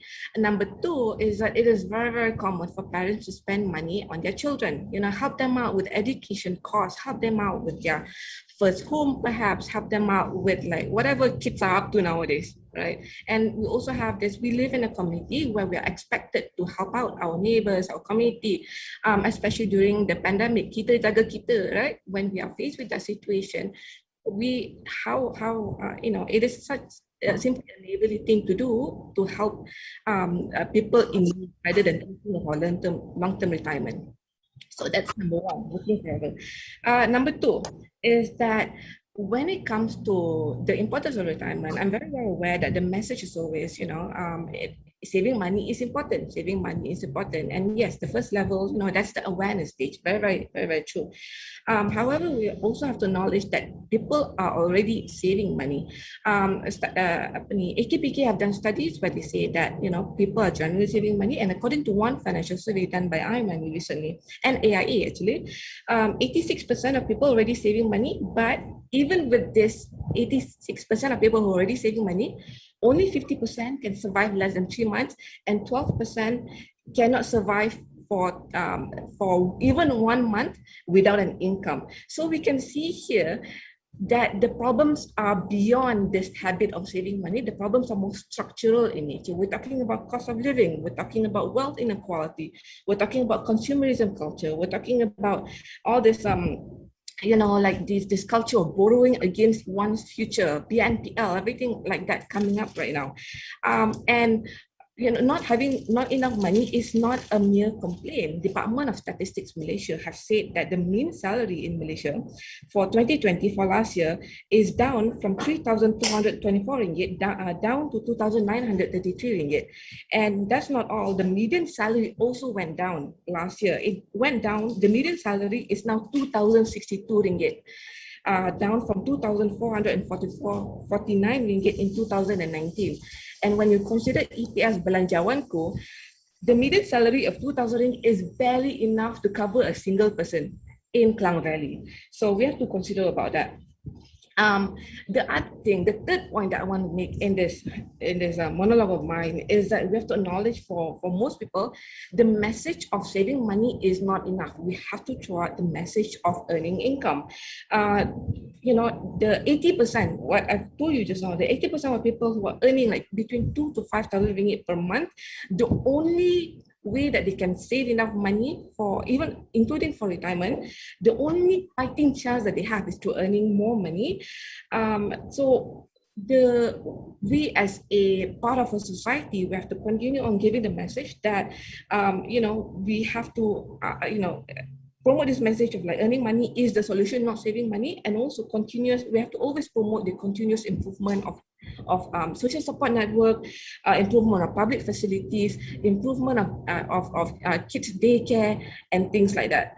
Maybe one final point that I want to make is that this cannot be like a one-off thing. This is continuous. According to Khazanah Research Institute study, they did a study about COVID-19 and unequal learning. According to the Ministry of Education, right, of the 900,000 students who are studying online, only 37% of them don't have any devices for learning.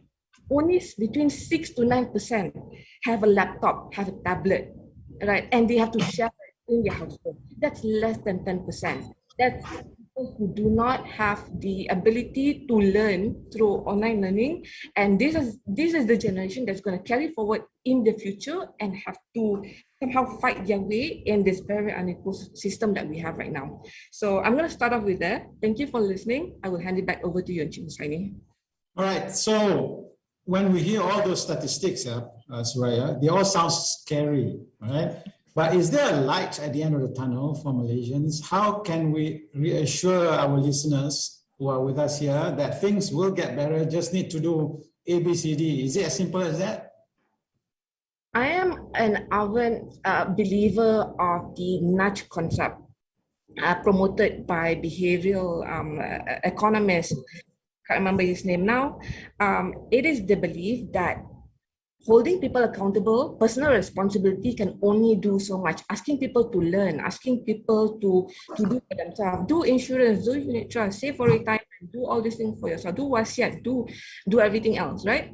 The fact is that some people is going to fall through the gaps.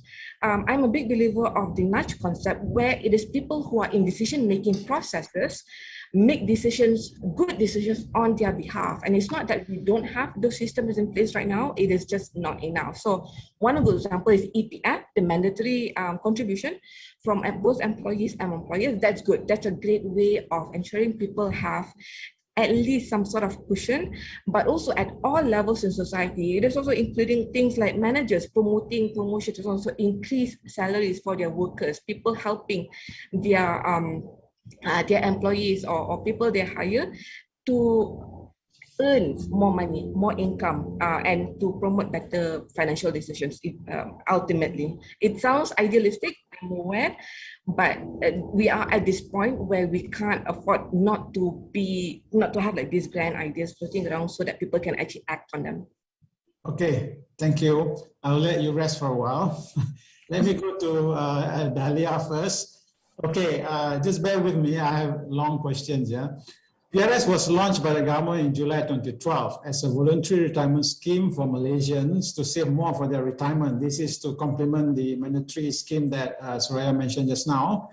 At the time, COVID-19, pandemic, lockdown, and SOP were never part of our daily lives. But is there a message, is this message still relevant today, that Malaysians should still save more for their retirement? Or are people more worried about just getting by, keeping their jobs and the likes? Yeah. What's your view on that? Yeah. Thank you. Assalamualaikum. Thank you, Encik Husaini.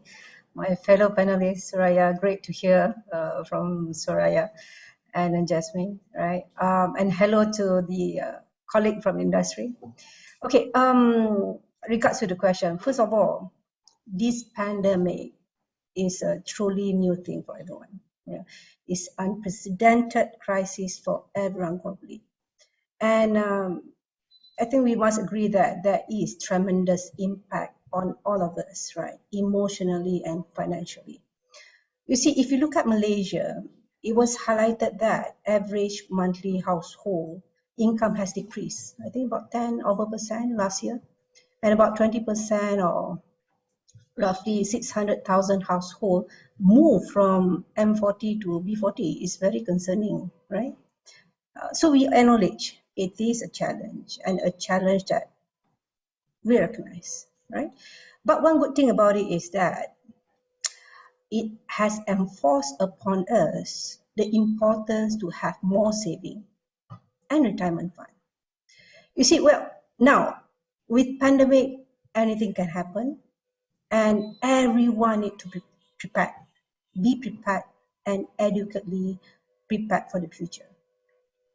You see, during the initial lockdown, I think many people find themselves, without job or with no income, or some with much reduced income. Then they have to start deep into their saving. So then the importance of saving for retirement has been in the spotlight.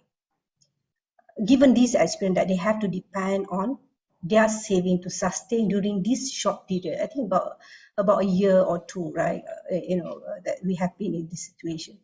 You see, but now when we talk about retirement, it's just not for 1 or 2 years. It's a long duration of 18 to 20 years or even 25 years. So imagine that with no paycheck, less energy, like Soraya mentioned, earn more income, you don't have the energy or opportunity, and not enough saving to sustain. So I remember the old saying said, pesan orang dulu-dulu lah, beringat-ingatlah, So we have to beringat-ingatlah when we spend, beringat-ingatlah for the future. And most importantly is that beringat-ingatlah untuk menyimpan. So to conclude that, this pandemic is a lesson for everyone, and to most of our clients that come in, I think we had a good year. Also, surprisingly during pandemic last year and also this year, that they come in and invest a lot more, right? So it strikes people that they have to save more for the future. Yeah, thank you, Hussein. Interesting you mentioned about people were dipping into their savings. And if you remember way back in around at the beginning of 2020's pandemic, there were a lot of debates about whether people should be allowed to dip into their retirement savings.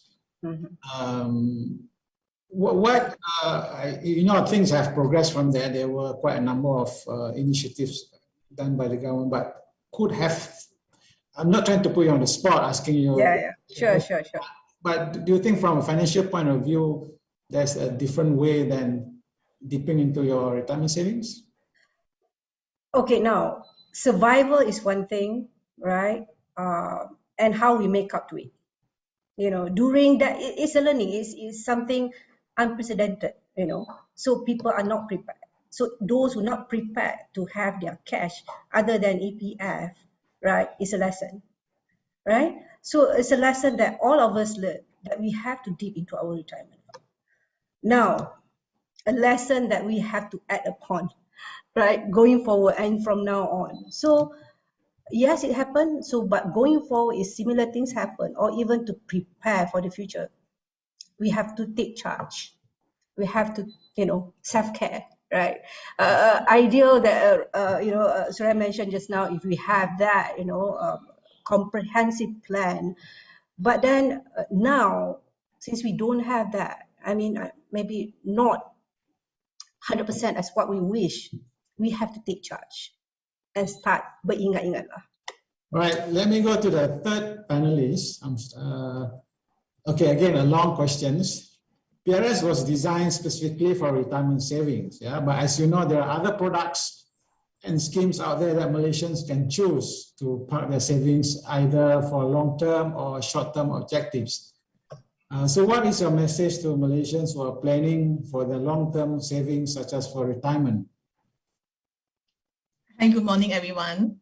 Right, good morning to all the panelists, right, and all the participants. I wish everyone have a good day. Right, instead of Danny, I think you have posted a very good questions to me. I actually have some idea, right, or some concept that I think if there's young audience in this session, right, I think that will actually help them a lot. Unfortunately, I think for myself, I'm no longer young, right? So that may not apply to me. But when it comes to retirement, I personally always believe that start as early as possible as you can, right? Very often we talk to like some of our kind of friends, right? A lot of them, they are young. And so when they're young, they will just think that retirement is very far from me, right? I probably like still not time for me to prepare. I no need to prepare. But I think I just want to re-emphasize a very important message here, right? For retirement planning, please start as early as possible as you can. Time is money, right? For retirement planning, because when you are young, you will actually have more time to plan. So that will actually allow you to take, I would say, higher risk in growing your wealth, right? Because if you already come to the middle stage, right, or probably approaching the age that you want to plan for your retirement, right, then you have to utilize a portion already. The ability for you to take risk is actually lower, right? But if you are young, even you invest in some of the higher risk asset class, right, as time actually spread through, the volatility will actually reduce, right? And you no need to actually worry that much about, I would say, the risk, right, or the volatility you can actually face in the markets, right? So you can utilize your time to help you grow your wealth in a very early stage, right? Of course, come to the middle stage, right? That's where the time you want to add in more income element to move towards more moderate, and towards the late stage, right, where you want to go for retirement, then you have to move to very conservative, because that you have to prepare your fund to be utilized for your retirement, right? And second thing that I want to emphasize a little bit is that when it comes to retirement planning, right, very often when we talk to our client, they will actually tell us that I have EPF. I think once Suraya had mentioned a very, very good, philosophy that she had just now. A lot of time, right, we all think that we can save, right? I can do my saving, right? I already have my EPF, right? So generally, I think I save enough for my retirement. But according to the statistic Suraya actually shared just now, it's very, very clear that a lot of us, right, either we don't earn enough, okay, or we don't save enough. Right? So when you don't earn enough or you don't save enough, right, what is more important is that you have to utilize time and you have to utilize your asset your investment, right, to actually help you to grow your money.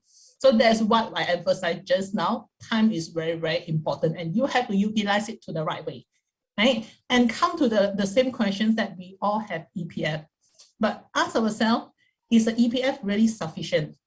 I think we have came across some of the statistics that more than 50% of Malaysians, when they're approaching the retirement age, right, they don't even reach the basic saving that is required by EPF, right? And a lot of people actually think that because I have EPF, right, that can actually help me to sustain my retirement, right? I no need to save additional, right? Or maybe I save, I'm not disciplined enough, right? Like people like me, ladies, we like shopping, we like traveling. So a lot of time, right, we do save, but we save for a different purpose. We don't save for our retirement. We save to buy a house, we save to buy a car, we save for our traveling. And a lot of time, this money, right, because it's so flexible that you save, you can take out anytime, right? So what it means that when I want to use it to buy a car and buy a house, I just take my saving and utilize it for all the different purposes instead of for my retirement. So that's true. Yeah, that's true, because in financial planning, that you need to save for different buckets, right? One is for one for holiday, education. Exactly. I mentioned that as well. Now we have also to have buckets for retirement savings and emergency use also, yeah? Yeah, so that's where a lot of people will ask a question, how much to save? Right, I think I fully agree with PPA, right? We also have the same concept that if you can save at least 1/3 of your salary. So for Malaysian, we are actually good enough that we have the mandatory scheme. Right, one of the world best mandatory retirement scheme that we all enjoy. That itself, you already put in the 23% there, right? So to achieve the 1/3, you have to at least save additional 10%, right, for your retirement. And where to put this retirement money, I strongly encourage you to utilize PRS. Because PRS is, I really like this PRS concept, right? Because PRS is something that is really designed, right, for retirement purpose. So it's a very disciplined approach to help you save. So we came across like some of our friends that say that, oh, yeah, if I put in the PRS, right, so I don't have the flexibility to utilize it. But that is exactly what you want and what you need. Because of you don't have the flexibility to take the money out, right? So you have the discipline to continue save for a long term, just like your EPF. Okay, so for me, I will think that myself, I'm very glad that I have my EPF. Right? I will wish that I have started another pool of EPF when I was young enough. Right? So I think this is what I like about PRS and what I think really PRS makes a difference as compared to others saving or investment vehicles that you have. It's really a vehicle to help us for retirement planning. All right, thank you. I mean, thank you for the background on PRS and the reason for PRS. Let me go back to Suraya. She has rested enough, I think. All right. Here, it was once said to me that the best way to retire is to keep working. You also touched on that, working by choice or working by force after one has retired. But I'm sure you know there are people among us who are tired of working now, even now, and talk about wanting to retire early. What would be your advice to these people, or what do you say to these people? Suraya. It is a fantasy. Early retirement is a fantasy. There's this one subgroup, I think, inside the personal finance community. They call themselves the FIRE community. Maybe you've heard of it. Financially independent, retire early, or shortened to FIRE community. Right? And it struck me how many people. So the aim of this committee is to do just that, to have early retirement. And it struck me how many people in this committee actually just really hated their jobs. You see a lot of people doing that whole, I'm working in a job that I really hate, but it pays a lot, but it's okay. If I just keep this up for another 3 more years, I'll be like financially independent and thus I can retire. And people kind of sort of celebrate that in a very, it is celebratory, I agree. And once in a while you come across posts who's like, oh, you know, I put in my notice today. I no longer have to work in, I don't know, whichever sector that they're working in, high stress sector that they're working in. Um, Early retirement is absolutely possible. It is doable. However, it is also a very, I would say, limited to one's privilege. It really depends on one's privilege. If you are lucky enough to have high skill, high value skill sets, then it is much easier for you to achieve early retirement. But if you're not, and if you have other things that will, make it unlikely for you to achieve those high paid jobs, then it is very, very unlikely for you. Harta pusaka from your Yes, all the shortcuts you can think of lah, the harta pusaka, lottery. Some of them actually do, they put it, in a very like, yes, lottery, the chances of winning is very small, but you miss 100% of the chances that you don't take kind of mentality. It does exist. And for people like this, they also, when you believe in something, you find arguments that supports your belief. It's one of the fallacies that exist in the human mind.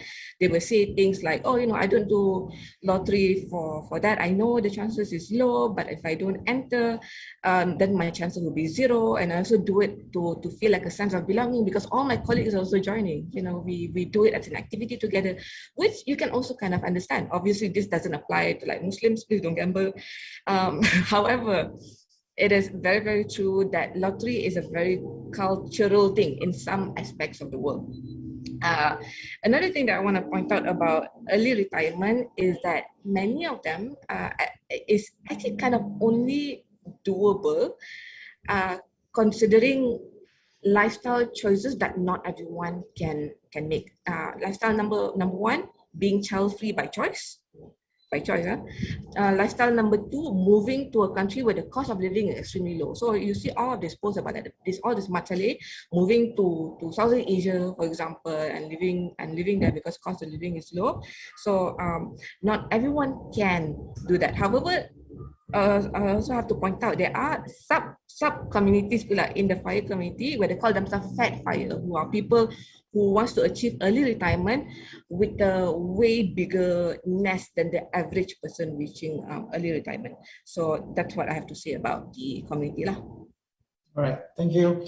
Okay, Dahlia, let me go back to you. AIA launched a new fund in March 2021 and also offered incentive like 1% bonus units to encourage more savings into AIA PRS funds.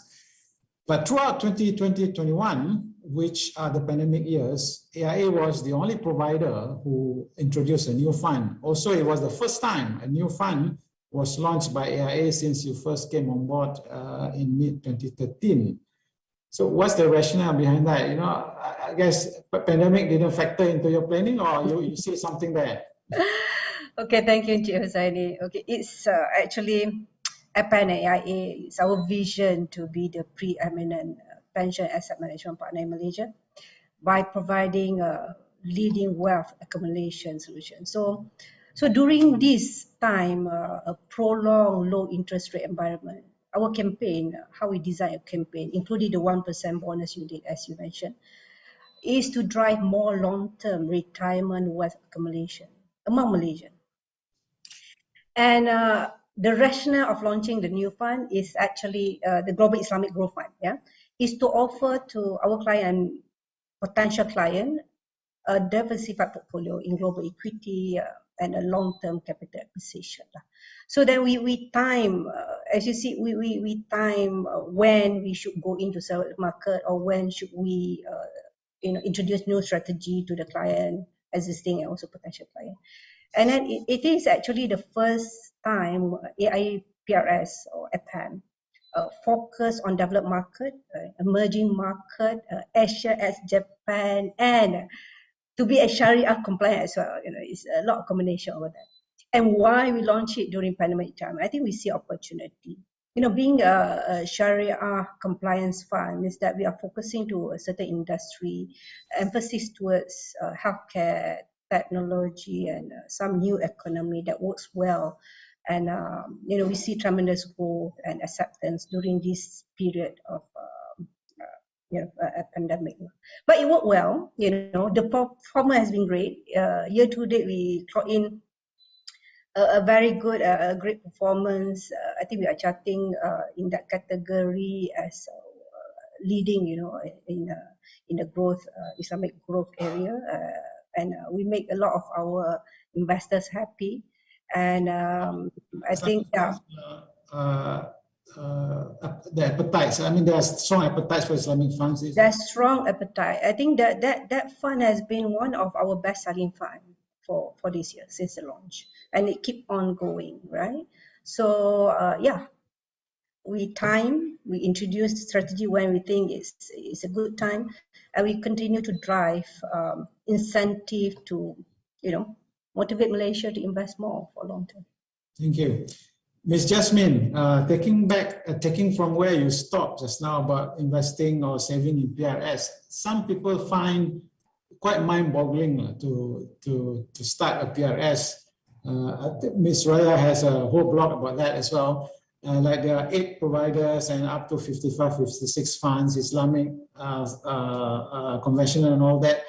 So what do you advise? I mean, how to make it simple? What would be your advice to start in PRS, Jasmine? I think PPA have actually done a very good job, right?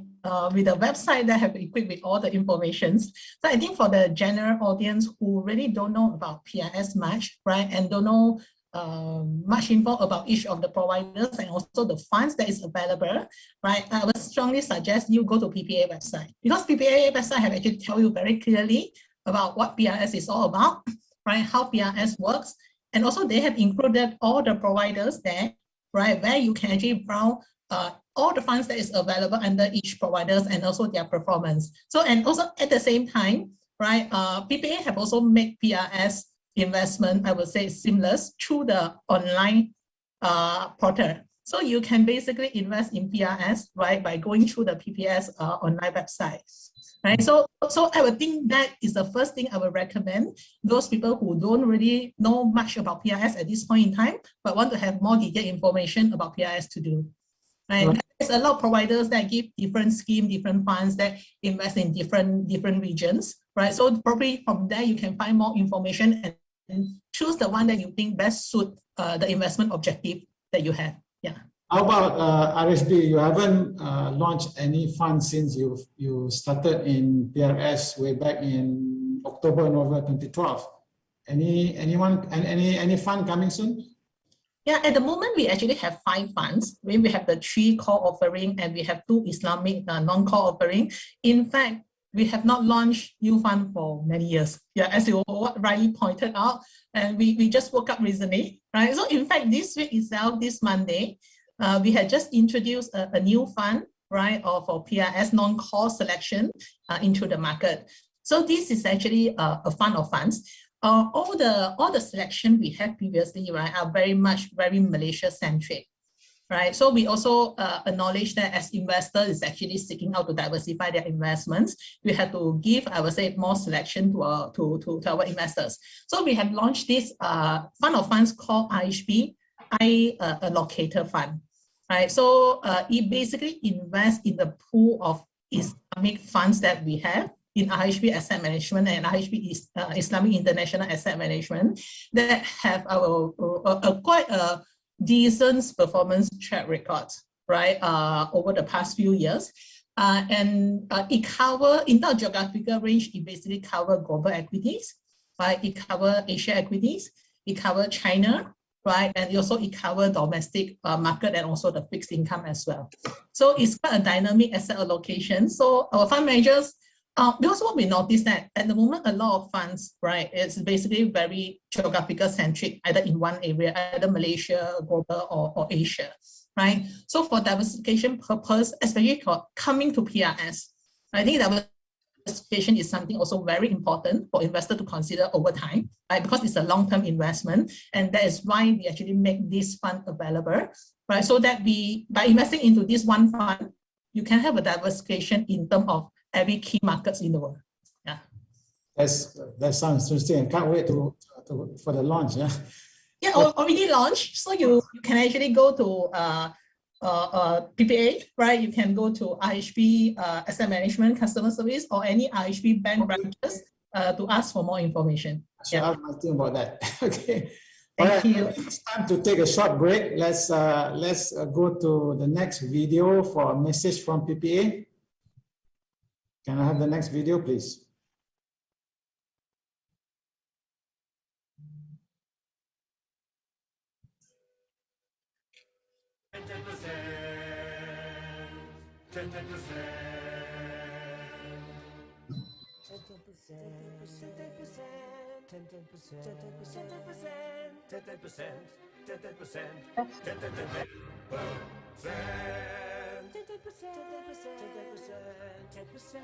Your retirement should be your reward. Save 10% or more of your salary in PRS. Start now. Terms apply. Visit ppa.my.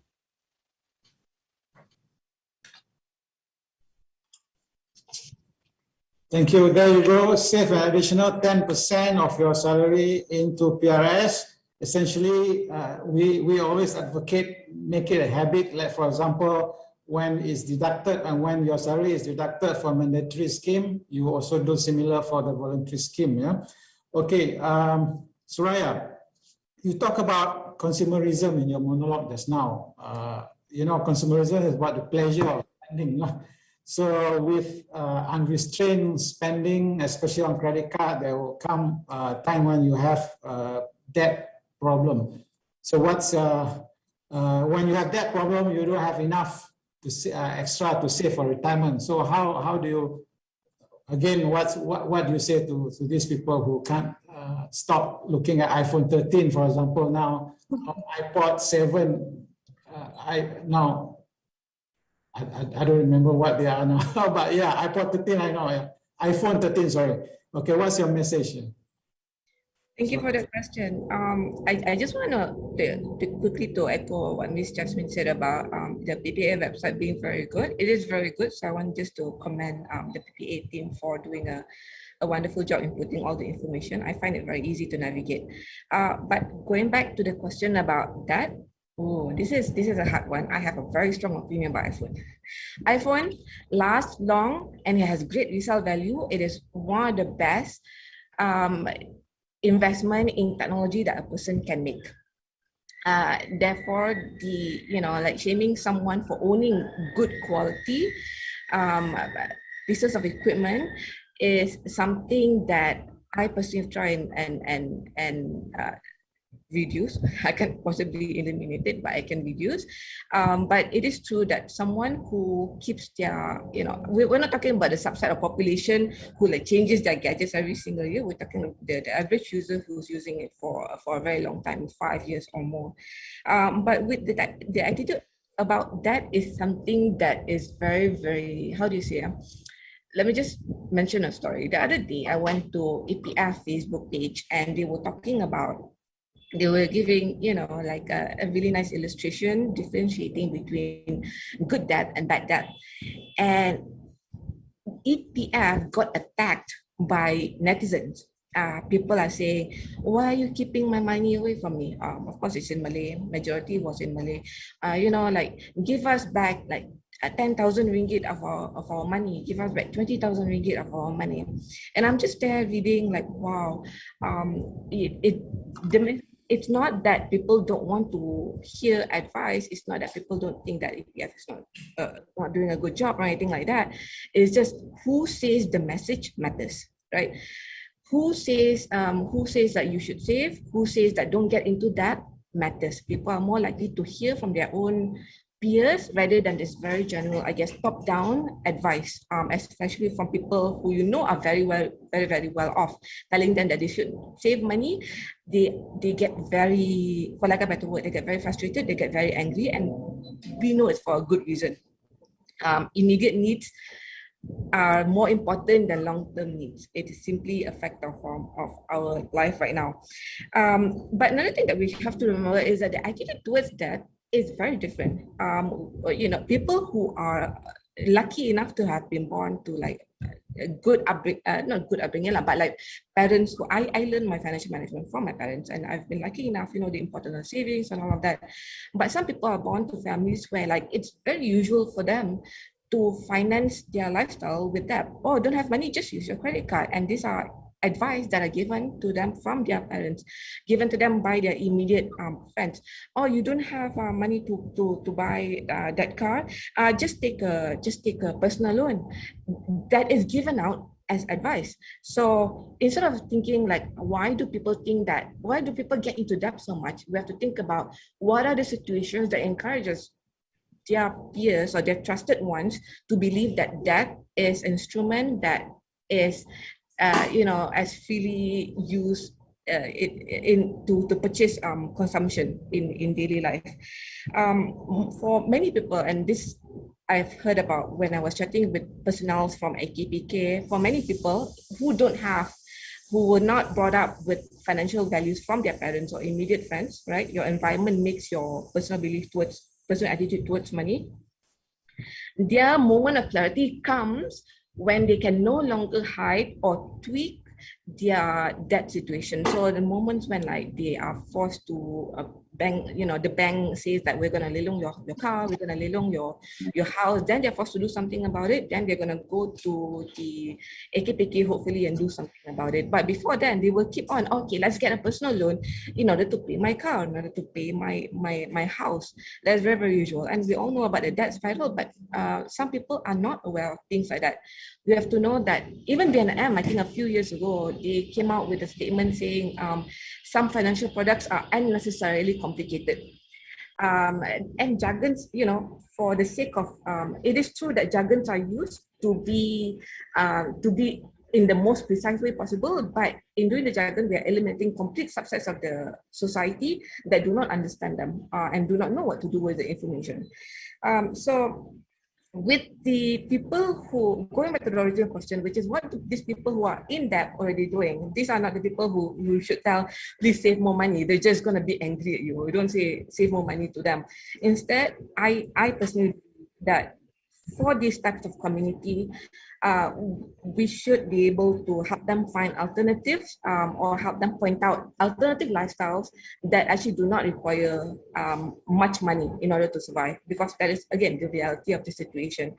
Things like co-living is just a new term for a very old, really branded type of lifestyle where many people share their resources together.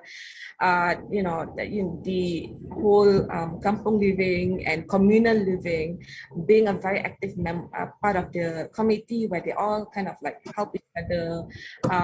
These are the alternative lifestyles that we should at least like plant into people's mind. Like this, if you are not able to save, then at least your plan B is you can still have at least like a basic livable survival in a retirement where you don't have enough money. That is my own personal belief on the question. Right. Let me look at the questions on Slido. The first two, I can take them. For example, one, what is a comfortable amount to retire for city folks and non-city folks? Actually, there is the amount. It depends on one's lifestyle.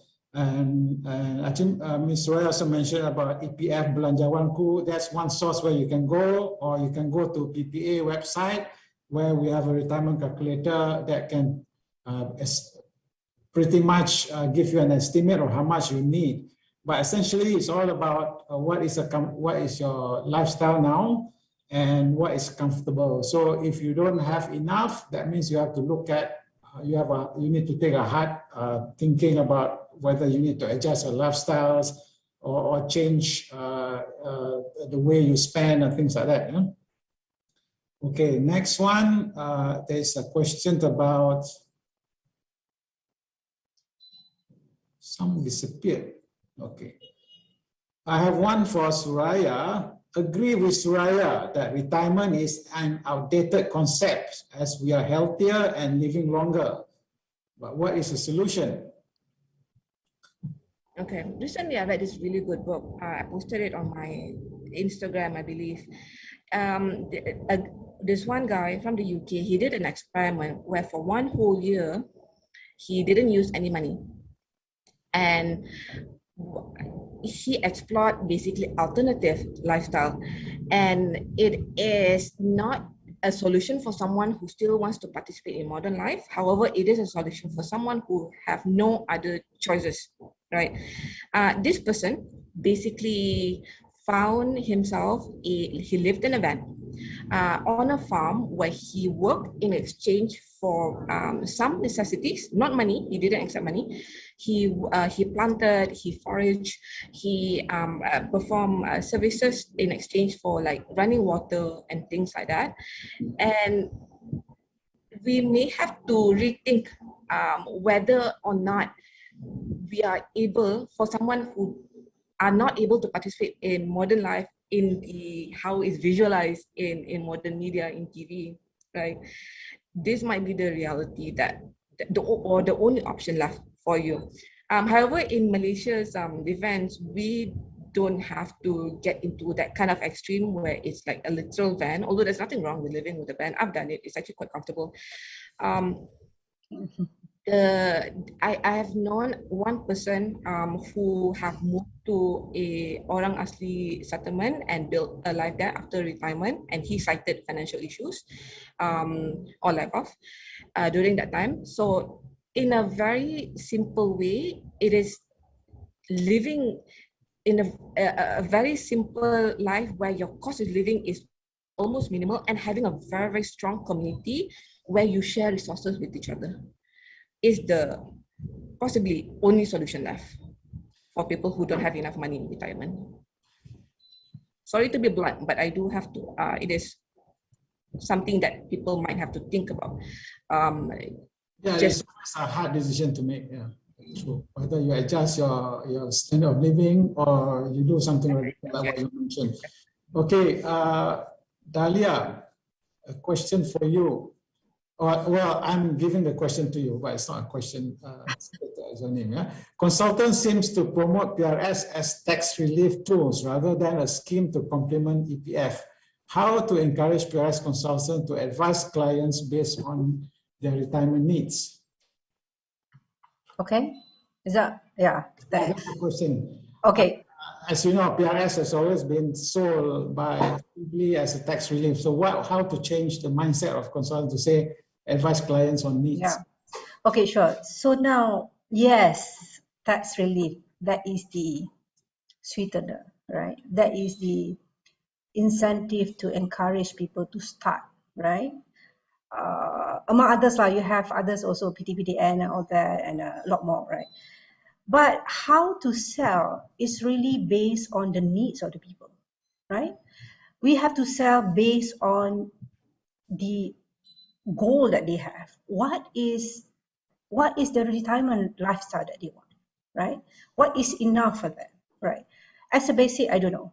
Maybe you can look at your annual expenses and times 20 for 20 years in retirement, or times 25 you have extended, right? So then you know that's the basic, right? Your current or anyone current expenses, time those people.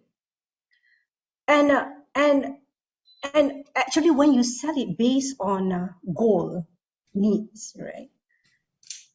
And it's up to the client to see that. Even I do it for myself. I do it for myself. How much I need to retire, how much I spend now, how can I adjust, and which I'm willing to adjust, right? And we settle to a certain amount, okay, and times 25. That's what I need to retire. And what's the shortfall? From EPF, from my current PRS account. And from then I would know, okay, how long I'm going to work and how much I have to contribute every month. And I'm a person which I try to make it simple. Whatever it is, I just deduct it on monthly basis from my salary or do a standing instruction. So it's worry-free. It just goes straight over there. I don't have to do anything on monthly basis. And, we already put this money aside, and, just forget about it. Let the fund manager do their work and try to make the best return for you. And when you retire, you have that. Of course, you go in and check your performance whenever you like it on PPA website, and most provider, they have statement and all that. So you check the progress and see the shortfall. When you see that, the improvement on maybe yearly basis, it gives certain satisfaction to me and to the people that, hey, I'm closer to my goal, or I'm closer to, if I want to retire early, for example, 10 years early, then you give a lot more, want to put aside a bit more on monthly basis. So that's how it is, right? It means we have to be proactive in planning how much we want to set aside, and we need to monitor how our savings are doing and of that sort. Yeah. Say, leave it and then go to sleep, yeah? Yeah. That's a fact. That's a fact, right? So then to my answer short is that go base, advice, based on their needs. Okay, Jasmine, how do you differentiate PRS? I mean, I can answer this question, but I would like you to answer. How do you differentiate PRS from ordinary unit trust fund other than the tax savings? PRS funds return up to expectations? Yeah, I think if you look at the overall PRS return, right, that's as published by most of the providers, it's actually up to quite in line with the investment returns that we are getting, like from other collective investment scheme, including your unit trust and things, right? I guess this actually come back to my answer that I have given in my earlier sharing, right? I think the PRS being structured, right, is a key difference as compared to other collective investment scheme. Okay, like very often, I want to re-emphasize this again. This is a very, very important, right, thing that a lot of us think we can save. We can do it voluntarily, right? But answer to a lot of people is that we are not. Okay, a lot of time the discipline comes with some force. Yeah, whether you like it or not, right? So when you have this force, right, that make you to stay disciplined, okay, that's where you can actually successfully achieve your goal. Okay, and PRS basically come with this structure. You like it or not, then give you this force or this discipline. And it meant for a long-term saving purpose. And you already, whatever money that you put inside PRS scheme, on the first day, you already prepare yourself. I won't touch the money. I'm going to save this portion of money for my retirement, right? Whereas the other investment scheme doesn't give you this kind of mindset. So this is very, very important, I think, right? Because once you go in with this kind of mindset, you will kind of discipline yourself and keep repeating, telling yourself that I want to save this, right? To make sure that I have enough money, right, for me to retire earlier, or for me to actually have a comfortable retirement. So that in a way will lead to, I would say, an easier success to save in PRS or some form of like voluntary retirement scheme than to use other vehicles, right, for your retirement saving. Yeah, and another thing what I see is very important thing is that we always come across like people thinking that I have EPF. I have to mention, I mentioned again, I have EPF, right? Yes, you have EPF, but if you have not yet reached your retirement, right? Whatever, today you can do a goal, right? Like come to, if you work up to 60 years old, how much you can actually have in your EPF, right? So sometimes you may think that, oh, I already have sufficient in EPF, okay, for my retirement. But don't forget the fact that anything that is out of your prediction can happen in futures. It may be one day you may lose your job, touch wood, right? Or it may be one day that there will be something that happened. You are not able to save that amount of money already. If you don't have income, you have no money go into EPF. Okay, so as early as possible, if you still can have your income, right? And according to your ability, as much as you can save on top of your EPF, please do so. Yeah. So always remember, save before you spend, right? Than to spend, then only think of your saving. Yeah. Okay. So that's what I think I want to share. And that is what make PRS unique and perfectly fit into this retirement planning purpose. All right. As it was designed by the government, Yes. as you were back in 2012. Okay, Suraya, I have a specific question for you. Suraya, what is your opinion of private sector workers who shifted to gig economy or self-employed during pandemic? Should they make a comeback to corporate world? Case by case, definitely. The best possible scenario is you have a corporate gig that gives you all the fancy, regular income every month, all the insurance, all the benefits, free gym, hopefully free accommodation if you can get from them. And then, which also imposes strict company hours, so you don't work beyond company hours.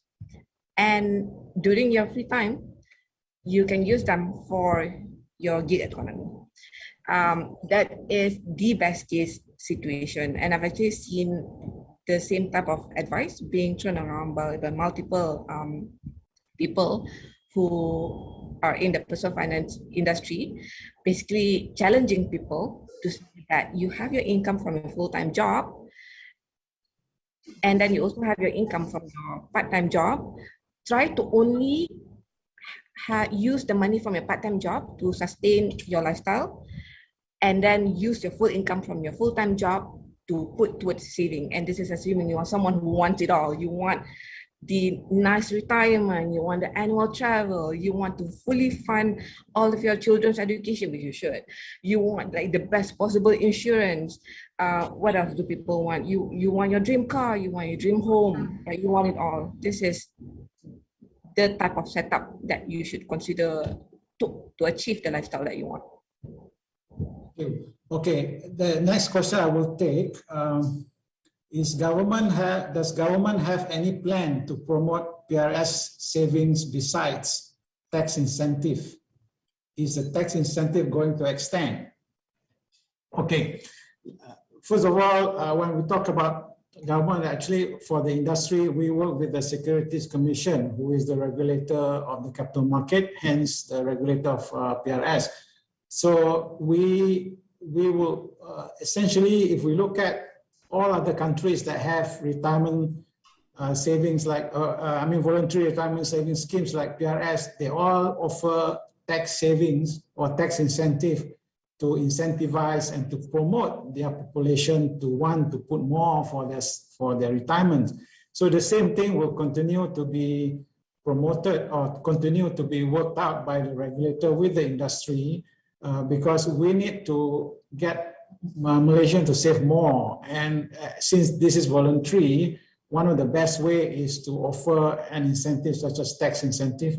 But occasionally during the special, I would say, event or special year like last year, there was some incentive given through the allowance to withdraw, again, dipping into the savings during that period.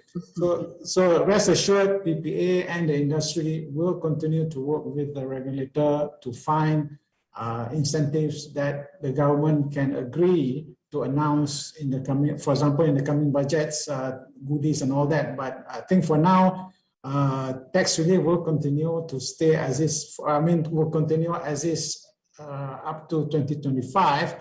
Maybe in the next year or so, we will start to hear whether it's going to be extended or not. But to me, there's no question it will be extended. It's just a matter of how it's going to be extended. Yeah? All right. I have the next question.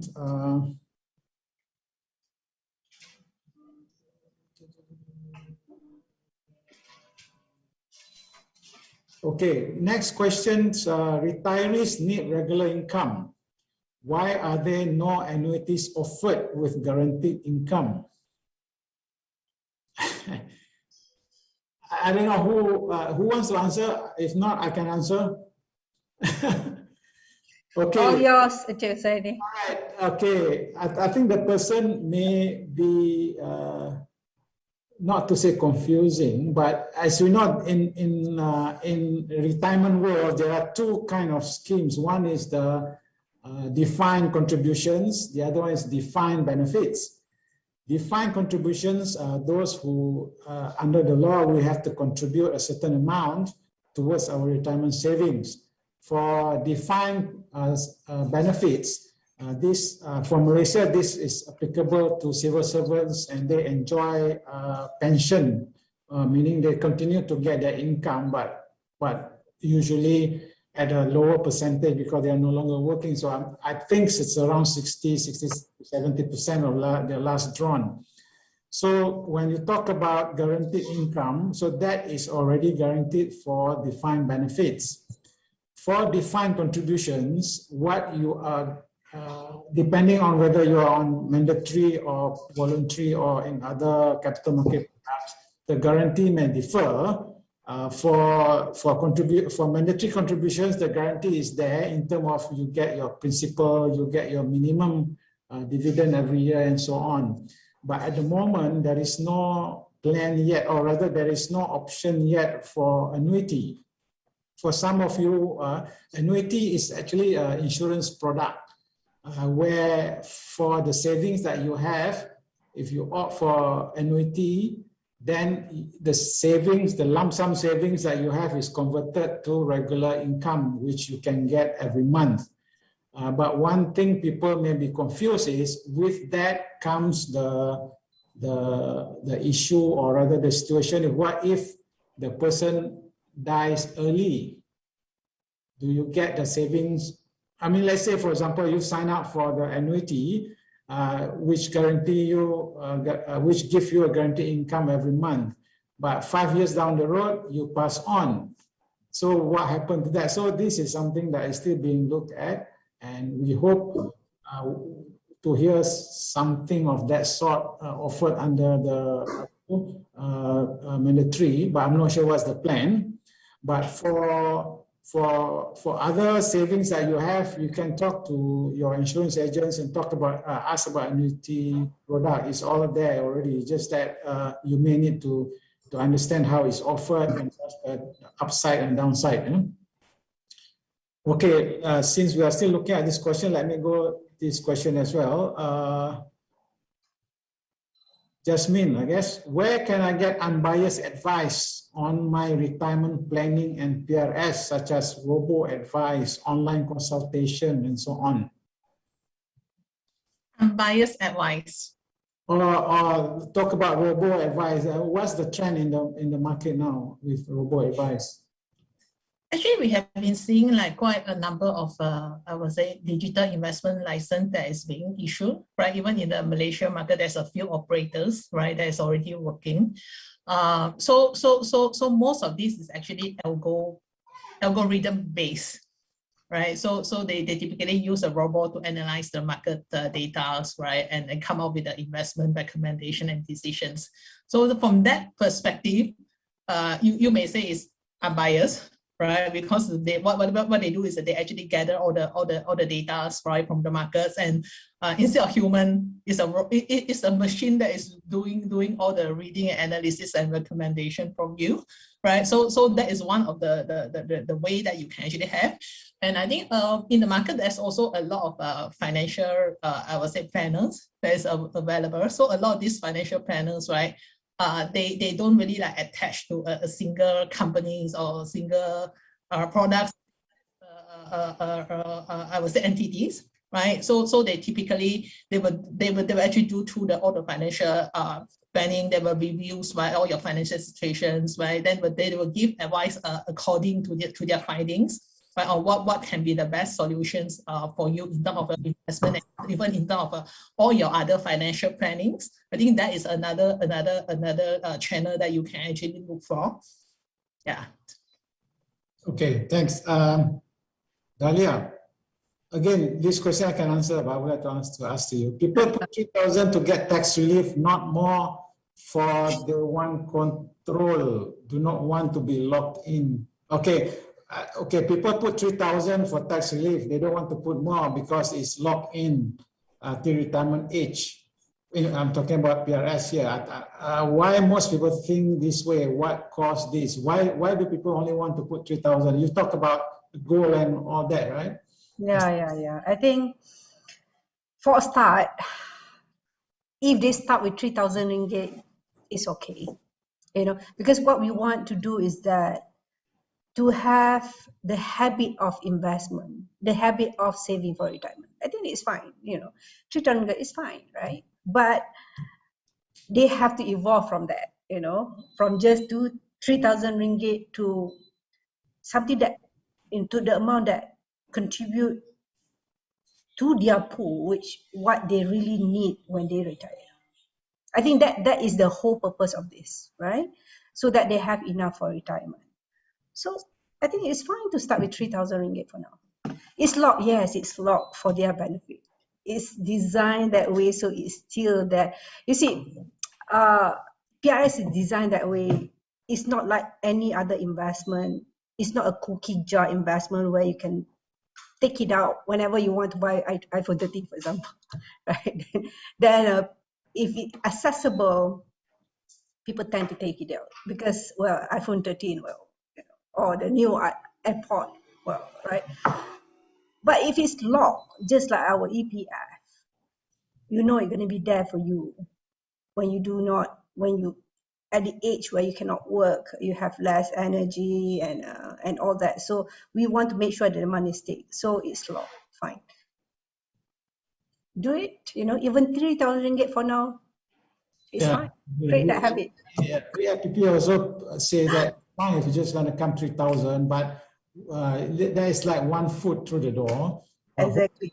So the best is Husaini, they do it 3,000 ringgit, they do via regular saving plan on monthly basis, just like Ryan. So my thing is that when come next year we have new increment, just top up the minimum that you can. Top up another 50 ringgit, right? Or top up another 100 ringgit. If you start at 100 ringgit or 250, next year top up 50 ringgit. So when you come to retirement age, the amount is already growing in that pool and will help. You will thank us and you will thank the industry for having it that way. Yeah. Okay. I have a couple of questions for Suraya, but let me just ask one first.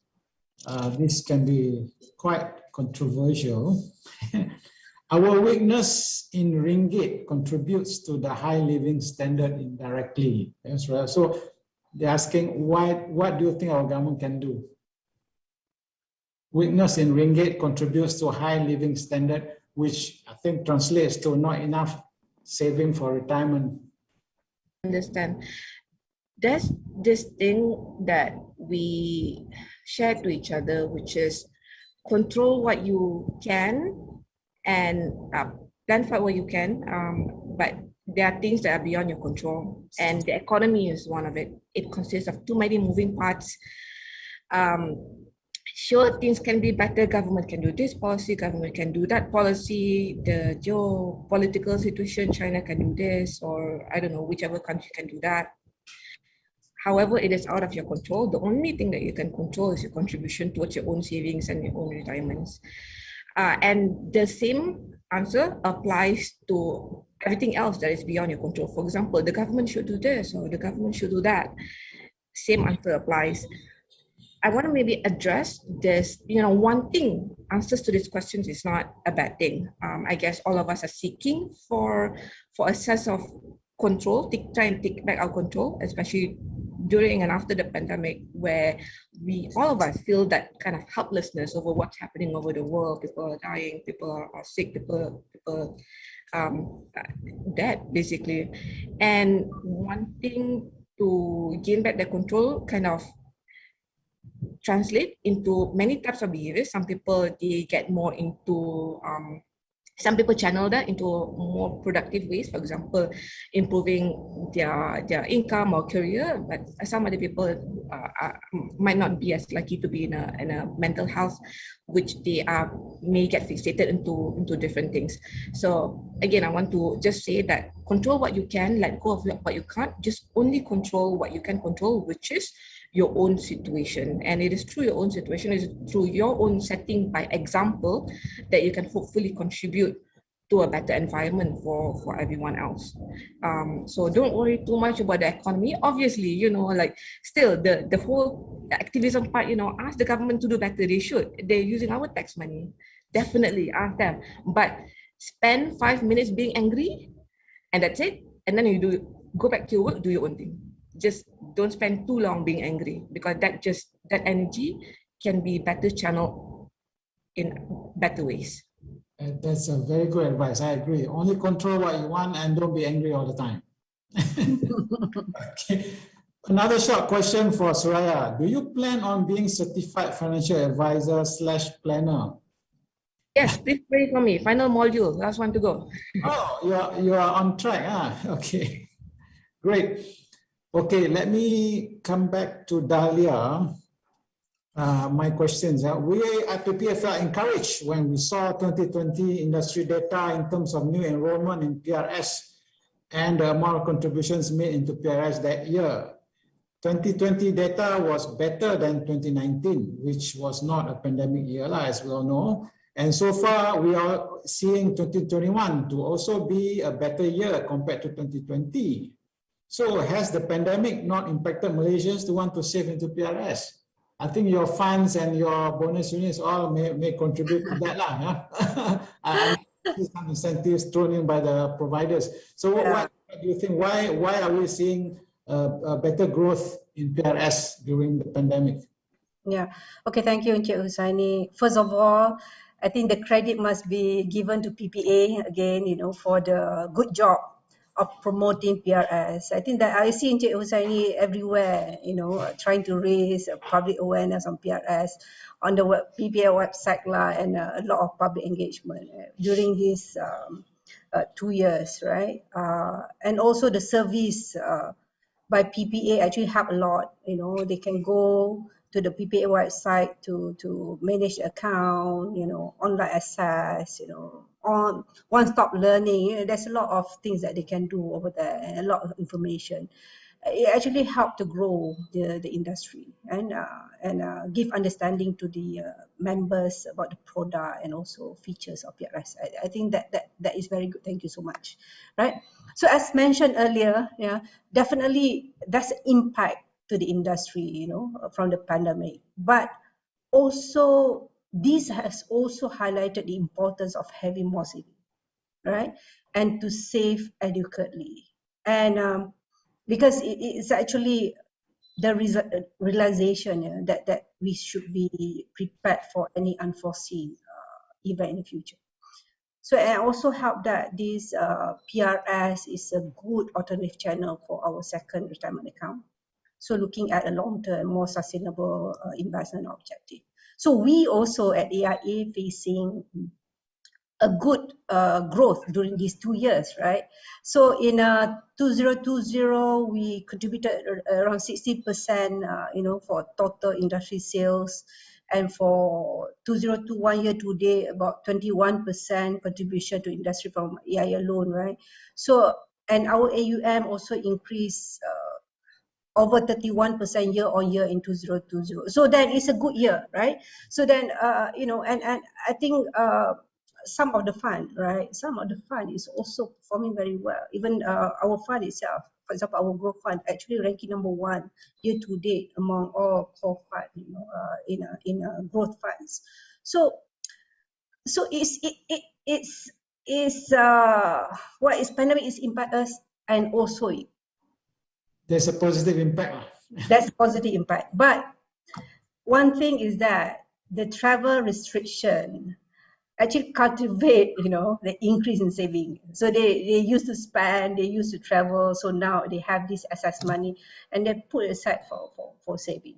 So sorry, the travel restriction, what's the impact to consultants? No, I mean, like now they have excess money and they can save from that pool, right? And also we hope that when, you know, all this being eased later on, right, the border is open, people can travel, please continue to maintain this habit of investing and to save before you spend. I think we have been doing great for these 2 years. Let's continue to do it. Thank you. All Thank right. you, Asia, if I can say that. Okay. Jasmine, let me get a bit technical here. In the, this is for Jasmine. In the just released Capital Market Master Plan 3, there is a section that says Portfolio Account Management Schemes, PAMS, will be introduced in PRS. I think it will be coming in about 2 to 3 years.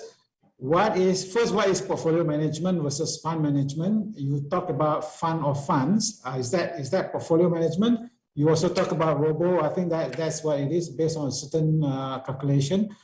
Okay, now PAMs, how is that going to invigorate Malaysians who are considering PRS? We will see more into PRS, and how is providers reacting to this news?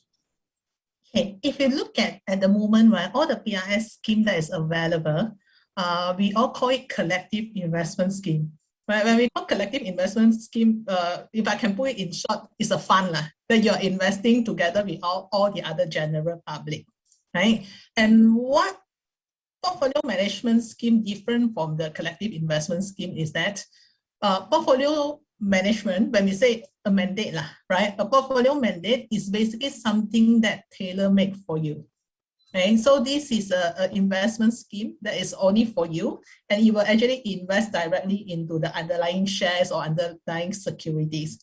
And whatever that we actually invest, the client will actually will have can look at where we are investing the money, right? And they can look at what kind of securities that we are investing on behalf for them. The collective investment scheme, there's thing good that is very diversified. Right, you're investing together with all the other public, so we have a bigger pool of funds, right, that we can make your investment more diversified, right? But when it comes to portfolio management scheme, right, it's a dedicated portfolio to you. Okay, so ultimately, I think size does matter, right, to determine how much we can actually diversify the investment for our clients. And I think that is something that we really have to consider, right, when this whole scheme really roll out to the markets. Okay? And the second thing is that I think in terms of investors who really feel like they want to feel the ownership, right? They like something that have a feel that they are owning it, right? And that is something that tailor-made for them. So I think that will actually encourage their interest of investing in this portfolio management scheme. I think that is something that will make a difference. Right, but in rolling out, whether industry we are supportive of that or not, I think definitely we are supportive of the initiative, right? But in terms of operationally, right, and in terms of I would say to actualize it, I think we will have to look at how to actually make it available. Yeah. So we'll wait for SC to come up with the guidelines and all that. Huh? Yeah. Okay, unfortunately, we are almost coming to an end. As I want to throw in the last question for everyone. These are personal questions. Let's start with Soraya first. What do you look forward to doing after you have retired from full-time job? Don't tell me you're not going to stop working. Huh? Never going to stop working. No, I'm kidding. The mindset that I'm taking as of right now, and it may change in the future, is rather than to quit working, is to take mini break or sabbaticals throughout my career. And this is a concept that I've learned. It's not really popular in Malaysia. Many people who like they just simply quit, or like they just quit from the career ultimately. But sabbatical is a concept where like you work and then you might take, I don't know, 3 months, 6 months, even up to a year. And sometimes in overseas company, they even fund their employees punya sabbaticals, where they can do basically like, they still get their salary and they can do whatever they want. They can do like community, serving the community, volunteering, whatever it is that they want. I would like to apply the same concept. So work, take sabbatical, come back, fall in love with my work all over again, work, get bored, sabbatical, go have fun. You work by choice is okay, yeah? Yes, by choice is okay. So the point is to not, to not hit my life. I think that's the ultimate goal. All right. Dahlia, what do you expect to do, or what do you look forward to do after you have retired from full-time job? Yeah, I look forward to a blissful, worry-free retirement life, right? Uh, I think most people, I do not know, I speaking for myself in this industry, has been long in this industry. So I think I'm look forward for that retirement life. Right? Maybe doing something that I love, No time to travel, now it's time to travel. My book is... Meaning not the work that you do, like something else, yeah? Yeah. Not do what doing something that I love, giving back to the community, for example, right? Maybe open a small bakery. It's something that I love to do, right? So I enjoy every moment of it. Not saying that I'm not enjoying my moment right now. My passion is in financial and financial management and financial planning. That is my passion. So, Jasmine? Yeah. Next year, I used to say I want to go travel around. I think people who know me know that I like traveling, right? So that's why I have to save a lot now, so to make sure that I can sustain our lifestyle. now you see we in a way we have work, we have income, but we don't have time to travel. Right, but at the time we already have plenty of time to travel. We have to make sure that we have the financial support, right, to sustain that kind of lifestyle. Yeah. So coming back, since we still have a couple more time, interesting, Suraya mentioned about people who are dying to start working because they hate their job. I think the message is also about, you need to find a job that you love, so that when you retire or when it's time to retire, you don't want to retire. You want to be like Suraya, who wants to continue working, take short break, come back to working. I think holiday can also be a short break, right, Jasmine? Yeah, sure. Feel that you're something new and start working again, do something that you love, That's true, right? I have a very interesting concept. I'm not sure I should share here or not. I used to tell I tell my husband, if I can have a choice, I would like to just like 3 months, I go one country, another 3 months, I move to another country. Because generally your visa is 3 months, right? So basically I don't need a house here, right? So I can just go around every 3 months. I go on lease, go on Airbnb every 3 months. I just move around the country if I can for a few years. But of course, I cannot spend my whole retirement life doing that. So definitely when we come back, we have to keep ourselves occupied. So that's where I think you really have to look at some of the hobbies that I have, right? And I think I do enjoy some community services, right? So like do some kind of support work, a little bit of helping the charity organization. I think that will be the thing that I will enjoy. Thank you. It's interesting to see how you want to also contribute to the community. Yeah. Okay. Yeah. I think we all have to. Yeah. I'm looking at the time. I think it's time for me to wrap up. And thank you so much for your time. Thank you for wonderful ideas, sharing your passions, Suraya, Dahlia, Jasmine. And I also feel invigorated about, while the statistics are not so good, but with the message that we take control of what we can and don't worry so much, then we will be able to get through. Yeah. All right. So I will end this with a video. The last video on retirement planning, and after that we'll see again. Can I have the next video, please? Thank you, everyone. Thank you.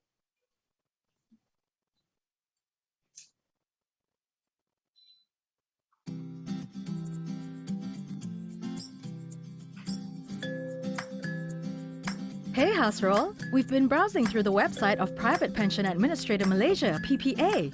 It's informative, and now we have a better understanding about private retirement schemes, PRS. The only thing is that we're not sure how 1/3 of our savings becomes 2/3 of our retirement income later. Don't worry, guys. Let me give you a scenario. Let's say you're intending to retire at age 60, and you would need your retirement income to last for 20 years or more. Like most of us, you would have roughly accumulated at least 23% of your life's earnings from your mandatory contribution scheme. You would also factor in your yearly increment. But even with that, will that be enough to sustain you after retirement? Gosh, current salary, mandatory contribution scheme, future salary increments? How do I use this information to calculate my retirement income? It's not that complicated. All you need to do is visit PPA's website and click to Retirement Calculator. For example, I'll key in my age, current salary, current EPF balance, then click Calculate. The results illustration are based on a few assumptions in order to generate how much I have and will need for retirement. It is recommended to save additional 10% in PRS to close the savings gap needed upon retirement. That's how you need to save 1/3 now for 2/3 later. Wow! Working out how much I need with a retirement calculator makes me see things clearer. Yes, using the retirement calculator will help you estimate how much you will need to save for your retirement and how long your funds will last. So, start now, save more, and have more for your retirement lah. Now I know how much I need to save in PRS. But which fund should I select? Stay tuned for episode 4 to know more about PRS and selecting the type of funds to meet your retirement goals. Brought to you by PPA Malaysia.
Hey guys, it's me again, your friendly neighborhood game show host. I don't know, I've got to get an official title for that.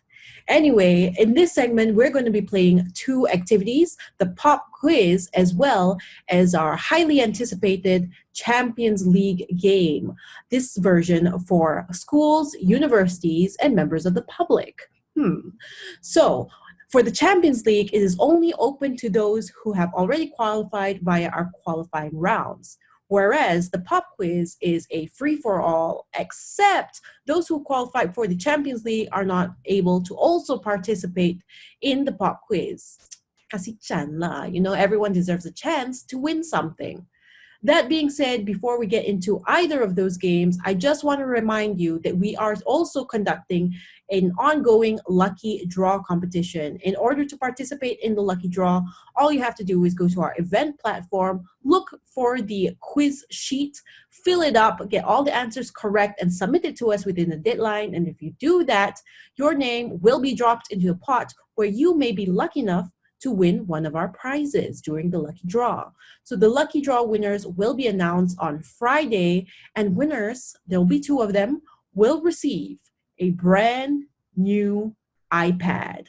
So the lucky draw is actually open to everyone, whether you're already participating in the Champions League or you're participating in the pop quiz. It doesn't matter. You can also join the lucky draw. It's a free for all. But let's talk about that a little bit later. In the meantime, let's move on to the first activity for the day, which is the pop quiz itself. Those of you who have already played around 10:30 earlier, this is another round of the pop quiz where those of you who did not win can have another shot at winning. All you have to do is go to our event platform again, look for the Kahoot ID, key that in. Once you are there in the games arena, you will be asked to key in your email address. Please key in the correct one, input the version that you are always using, your existing email address, because we will need that to contact you to deliver the prizes in the event that you win. Speaking of winning, in order to win, all you need to do is accumulate the highest score by the end of the game, and the winner will receive a brand new smartwatch. A lot of prizes to be won, and it's so exciting. This is just the first day of the industry education series. So fun, fun, fun. Without further ado, before I go on and on, I think I'm going to leave you now to go and play Kahoot and have fun, people. May the odds be ever in your favor.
Okay, congratulations to all the winners. And of course, if you've missed any opportunities to win for today, there's always 2 more days to go. But for now, we have to draw this day 2 of FIMMAC 2021. We'll adjourn and we'll be back same time at 9 o'clock tomorrow morning, where there will be more conversations regarding how we can grow our finances, think about investment, think about retirement, and perhaps debate some of the financial products that are out there in the market. For now, thank you very much for joining day 3 of FIMMAC 2021. See you tomorrow.